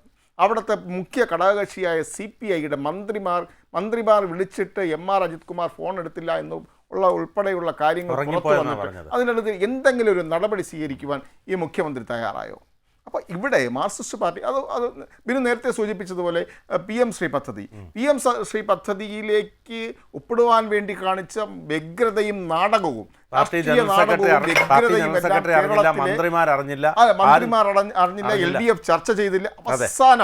അവസാനം CPI എടുത്തങ്ങ് പ്രയോഗിച്ചപ്പോൾ മാത്രമാണ് അതിലൊരു മാറ്റമുണ്ടായത്. അതിനുശേഷം കത്തയക്കുവാൻ തന്നെ ഏകദേശം 15 ദിവസത്തോളം എടുത്തു വരൂ. അതിൽ തന്നെ അത് ഒന്ന് വച്ച് ഒരു ഈ തദ്ദേശ സ്വയംഭരണ സ്ഥാപനങ്ങളിൽ തെരഞ്ഞെടുപ്പ് കഴിഞ്ഞതിന് ശേഷം കത്തയച്ചാൽ മതി എന്നൊക്കെ ഒരു ധാരണയിലൊക്കെ എത്തിയതാണ്. പക്ഷേ വീണ്ടും ബിനോയ് വൈശം കയറി കടുപ്പിച്ചത് കൊണ്ടാണ്, ഈ തെരഞ്ഞെടുപ്പ് വന്നതുകൊണ്ട് മാത്രമാണ് അതിൽ നിന്ന് പിന്മാറുവാൻ വേണ്ടി ഇവർ ഒരു കത്തയച്ചത്. ഇവിടെ മനസ്സിലാക്കുന്നത് മാർക്സിസ്റ്റ് പാർട്ടിയും BJPയും ഇന്ന് ഒത്തുകളിച്ച് കൊണ്ടുവരാൻ മുന്നോട്ട് പോകുന്നത്. തിരുവനന്തപുരം നഗരസഭയെ സംബന്ധിച്ച് ഇവരുടെ ഈ വാർഡ് വിഭജനം ഞാൻ നേരത്തെ സൂചിപ്പിച്ചിരുന്നു. അതിൽ വ്യക്തമായി മാർക്സിസ്റ്റ് പാർട്ടി കിട്ടിയില്ലെങ്കിൽ അവർ സഹായിക്കാൻ നോക്കുന്നത് BJPയാണ്. അത് വാർഡ് വിഭജനം കഴക്കൂട്ടം മുതൽ വിഴിഞ്ഞം വരെ എടുത്താലും ശരി, അത് ഈ നേമം മുതൽ കഴക്കൂട്ടം വരെ എടുത്താലും ശരി, അവിടെ എല്ലാം വ്യക്തമായി കാണാൻ സാധിക്കുന്നത് മാർക്സിസ്റ്റ് പാർട്ടിക്ക് സീറ്റ് കിട്ടാൻ സാധിച്ചില്ലെങ്കിൽ അതിനെ BJPക്ക് നൽകുവാനുള്ള ഒരു രാഷ്ട്രീയ അജണ്ട ഇതിന്റെ പിന്നിൽ ഉണ്ട് ബിനു. ഇവിടെ നേരത്തെ വസന്ത് സൂചിപ്പിക്കുകയാണ്, പാർട്ടിക്കാരെല്ലാം എല്ലാ ഗ്രാമങ്ങളിലും എല്ലാ പ്രദേശത്തും മാർക്സിസ്റ്റ് പാർട്ടിയെ ജനങ്ങളോട് ചേർത്ത് നിൽക്കുന്നതെന്നാണ് പറയുന്നത്. ഇവിടെ തിരുവനന്തപുരത്തെ ഒരു കൗൺസിലർ പൈസ പിരിക്കുന്നത് അദ്ദേഹത്തിനെ പുറത്താക്കി. അമ്പലത്തറയുള്ള ഒരു കൗൺസിലർ കഴിഞ്ഞ 6 മാസത്തിന് മുമ്പ്, നിങ്ങളൊന്ന് ഓർമ്മിക്കേണ്ടതാണ്, 6 മാസമായിട്ടില്ല, 4 മാസമേ ആയിട്ടുള്ളൂ. ആ കൗൺസിലറെ നിങ്ങൾ പുറത്താക്കി. എന്തിനു വേണ്ടിയാണ് പുറത്താക്കിയത്? അദ്ദേഹം പൈസ പിരിക്കുകയാണ്. കാശ് കൊണ്ടുവരാൻ പറഞ്ഞ് പിരിക്കുന്നത് നമ്മൾ വീഡിയോയിലൂടെ കണ്ടതാണ്, ദൃശ്യമാധ്യമങ്ങളിൽ കൂടെ കണ്ടതാണ്. കണ്ണൂരിൽ മറ്റൊരു കൗൺസിലർ ഹെൽമറ്റ് വെച്ചിട്ട് ഒരു വീട്ടമ്മയുടെ വീട്ടിൽ പോയി മാല മോഷ്ടിക്കുകയാണ്. നിങ്ങളുടെ നിലവിലുള്ള കൗൺസിലറാണ് ആ പണി ചെയ്തത്, മറന്നു പോകരുത്. അത് മാത്രമല്ല, ആലപ്പുഴയിൽ മറ്റൊരു നിങ്ങളുടെ ഒരു ബ്ലോക്ക് പഞ്ചായത്ത് അംഗം മാർക്സിസ്റ്റ് പാർട്ടിയുടെ നേതാവ് ഷാജഹാൻ ഈ ലഹരി വസ്തുക്കൾ കടത്തിയ കേസിൽ പ്രതിയാണ്. അദ്ദേഹത്തിന് ലോറിയാണ് വിട്ടുകൊടുത്തത്. ഒരു ലോറി ലഹരി വസ്തുക്കൾ മറ്റ് സംസ്ഥാനങ്ങളിൽ നിന്ന് അന്യ സംസ്ഥാനങ്ങളിൽ നിന്ന് കൊണ്ടുവരാൻ വേണ്ടി അദ്ദേഹത്തിന് ലോറി വിട്ടുകൊടുത്തു. മാർക്സിസ്റ്റ് പാർട്ടിയുടെ ഏരിയ കമ്മിറ്റി അംഗമാണ്. ഇതാണോ നിങ്ങൾ ജനങ്ങളുമായി സേവിച്ചുകൊണ്ട് ജനങ്ങളോട് ചേർന്ന് നിന്ന് പ്രവർത്തിക്കുന്നു എന്ന് പറയുന്നത്? അപ്പം ഇതിനെ ഇങ്ങനെ നിങ്ങൾ കണ്ടില്ല നടിക്കാൻ സാധിക്കും വസന്തേ? ഇതാണോ നിങ്ങളുടെ ജനങ്ങൾക്ക് വേണ്ടിയുള്ള പ്രവർത്തനങ്ങൾ മാല പൊട്ടിക്കുന്നത്? അതുപോലെ തന്നെ തിരുവനന്തപുരം നഗരസഭയിൽ നടക്കാത്ത പൊങ്കാലയുടെ പേരിൽ, നടക്കാത്ത ആറ്റുകാൽ പൊങ്കാലയുടെ പേരിൽ 25 ലക്ഷം രൂപ എഴുതിയെടുത്ത മേയർ അതിൽ തുടങ്ങിയിട്ട് നടക്കാത്ത പൊങ്കാലയുടെ പേരിൽ, കോവിഡിന്റെ പേരിൽ വസന്തിന്റെ വീട്ടിലുൾപ്പെടെ എന്റെ വീട്ടിലുൾപ്പെടെ ഉള്ളവർ പൊങ്കാല ഇട്ടത് ഓരോരുത്തരുടെ ഭവനങ്ങളിലാണ്.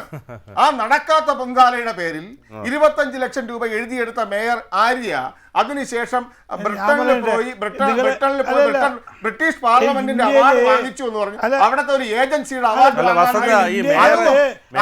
അതും നമ്മുടെ ഖജനാവിലെ ചെലവായത്, നമ്മുടെ ഖജനാവിലെ ചെലവായത്.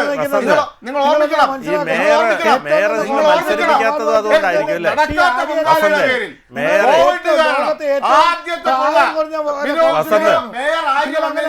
ആദ്യത്തെ കൊള്ള നടന്നത് ആറ്റുകാൽ ദേവിയുടെ പേരിലാണ്, ആറ്റുകാൽ പൊങ്കാലയുടെ പേരിലാണ് ആദ്യത്തെ കൊള്ള നടന്നത്. നിങ്ങൾക്ക് നിഷേധിക്കാൻ സാധിക്കുമോ? 25 ലക്ഷം രൂപ നിങ്ങൾ എഴുതിയെടുത്തത്.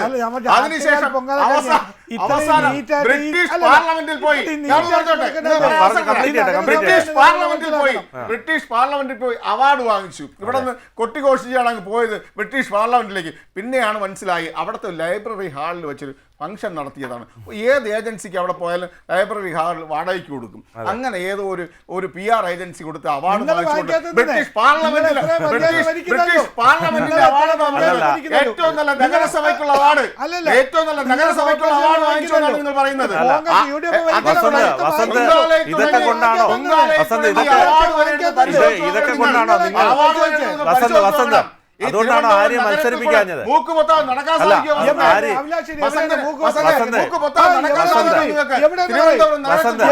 അതുകൊണ്ടാണോ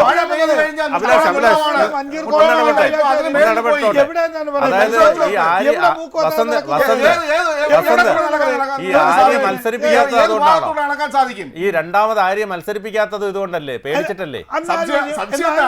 ജനങ്ങളെ അഭിമുഖീകരിക്കാൻ പറ്റാത്തോണ്ടല്ലേ? ജനങ്ങളെ അഭിമുഖീകരിക്കാൻ പറ്റാത്തോണ്ടല്ലേ? രണ്ടാമത് മത്സരിക്കാൻ പറയും, വീണ്ടും ഇതാ കൊണ്ട് നിർത്തിക്കുന്നു. ഇപ്പം പറയുന്ന അദ്ദേഹത്തിന് മത്സരിപ്പിക്കലാണ്. അവരെ മത്സരിപ്പിക്കുന്ന അവർക്ക് ഇനിയും പോകാൻ ഇതുണ്ട്. അവർക്ക് MLA സ്ഥാനമുണ്ട്, MP സ്ഥാനമുണ്ട്. ഇതില് വലിയ വലിയ സ്ഥാനങ്ങൾ കൊടുക്കും. കോർപ്പറേഷൻ നോക്കാൻ പറ്റാത്ത ആളിനാണ് ലോക്സഭയിൽ പറയുന്നത്. ഏതായാലും സാദിഖ് ഈ പറഞ്ഞതുപോലെ ഇത്തരത്തിൽ ആരെയും കൊണ്ട് ഇവർക്ക് മുന്നോട്ട് പോകാൻ കഴിയില്ല എന്ന് മനസ്സിലാക്കി അവർ പെട്ടെന്ന് തന്നെ അതിൽ നിന്നൊരു പിൻവലിയൽ വന്നു. അതിന് ഗോവിന്ദൻ മാഷ് പറഞ്ഞത് ഞങ്ങൾ നിയമസഭ മത്സരിപ്പിക്കും, ലോക്സഭ മത്സരിപ്പിക്കുമെന്നാണ്. പക്ഷേ യഥാർത്ഥത്തിൽ ഈ തദ്ദേശ സ്വയംഭരണ തെരഞ്ഞെടുപ്പെന്ന് പറയുമ്പോൾ ഓരോ വീടുകളിലും കയറി ചെല്ലേണ്ടതാണ്. സ്വാഭാവികമായിട്ടും ഓരോരുത്തർ ചോദിക്കും പലതും. അതല്ലേ സംഭവിച്ചത്? അതായത് ശ്രീമതി ആര്യ രാജേന്ദ്രൻ ഇത്തവണ വീണ്ടും മത്സരിച്ചാൽ ജനങ്ങൾക്കറിയാം അവരെ വീണ്ടും മേയറാക്കും. 8 നിലയിൽ പൊട്ടും എന്ന് മുന്നേ കൂട്ടി അറിയാവുന്നത് കൊണ്ട് ഈ കൗൺസിലർമാരായി മത്സരിക്കാൻ താല്പര്യപ്പെട്ടവർ തന്നെ മുന്നേ കൂട്ടി പറഞ്ഞു, ആര്യ മത്സരിക്കുന്നെങ്കിൽ ഞങ്ങൾ മത്സരിക്കുന്നില്ല. കാരണം പിന്നെ വോട്ട് എണ്ണണ്ട. ആ ഒറ്റ കാരണം കൊണ്ട് പാർട്ടിക്കുള്ളിൽ നിന്ന് തന്നെയുള്ള സമ്മർദ്ദം കൊണ്ട് മാത്രമാണ് അവരെ ഈ സ്ഥാനത്ത് വീണ്ടും മത്സരിക്കാൻ കൊടുക്കാഞ്ഞത്. അതിന് കണ്ടെത്തുന്ന ന്യായീകരണത്തിന് ഇതുപോലെ കൂടിയ ക്യാപ്സ്യൂൾ, ന്യായീകരണ ക്യാപ്സ്യൂൾ ഇറക്കാൻ ലോകത്തെ നമ്പർ 1 ആരാണെന്ന് ചോദിച്ചാൽ ഞാനും സമ്മതിക്കും, ഞാനും വോട്ട് ചെയ്യും. അത് CPM-ഉം AKG സെൻറ്ററുമാണ്. കാരണം ഭർത്താവ് കോഴിക്കോടായതുകൊണ്ടാണ്. ഈ ഭർത്താവ് കോഴിക്കോട്ടായിരുന്നല്ലോ കല്യാണം കഴിക്കുമ്പോഴും ഭർത്താവും ഭാര്യയും കൂടെ തിരുവനന്തപുരത്ത്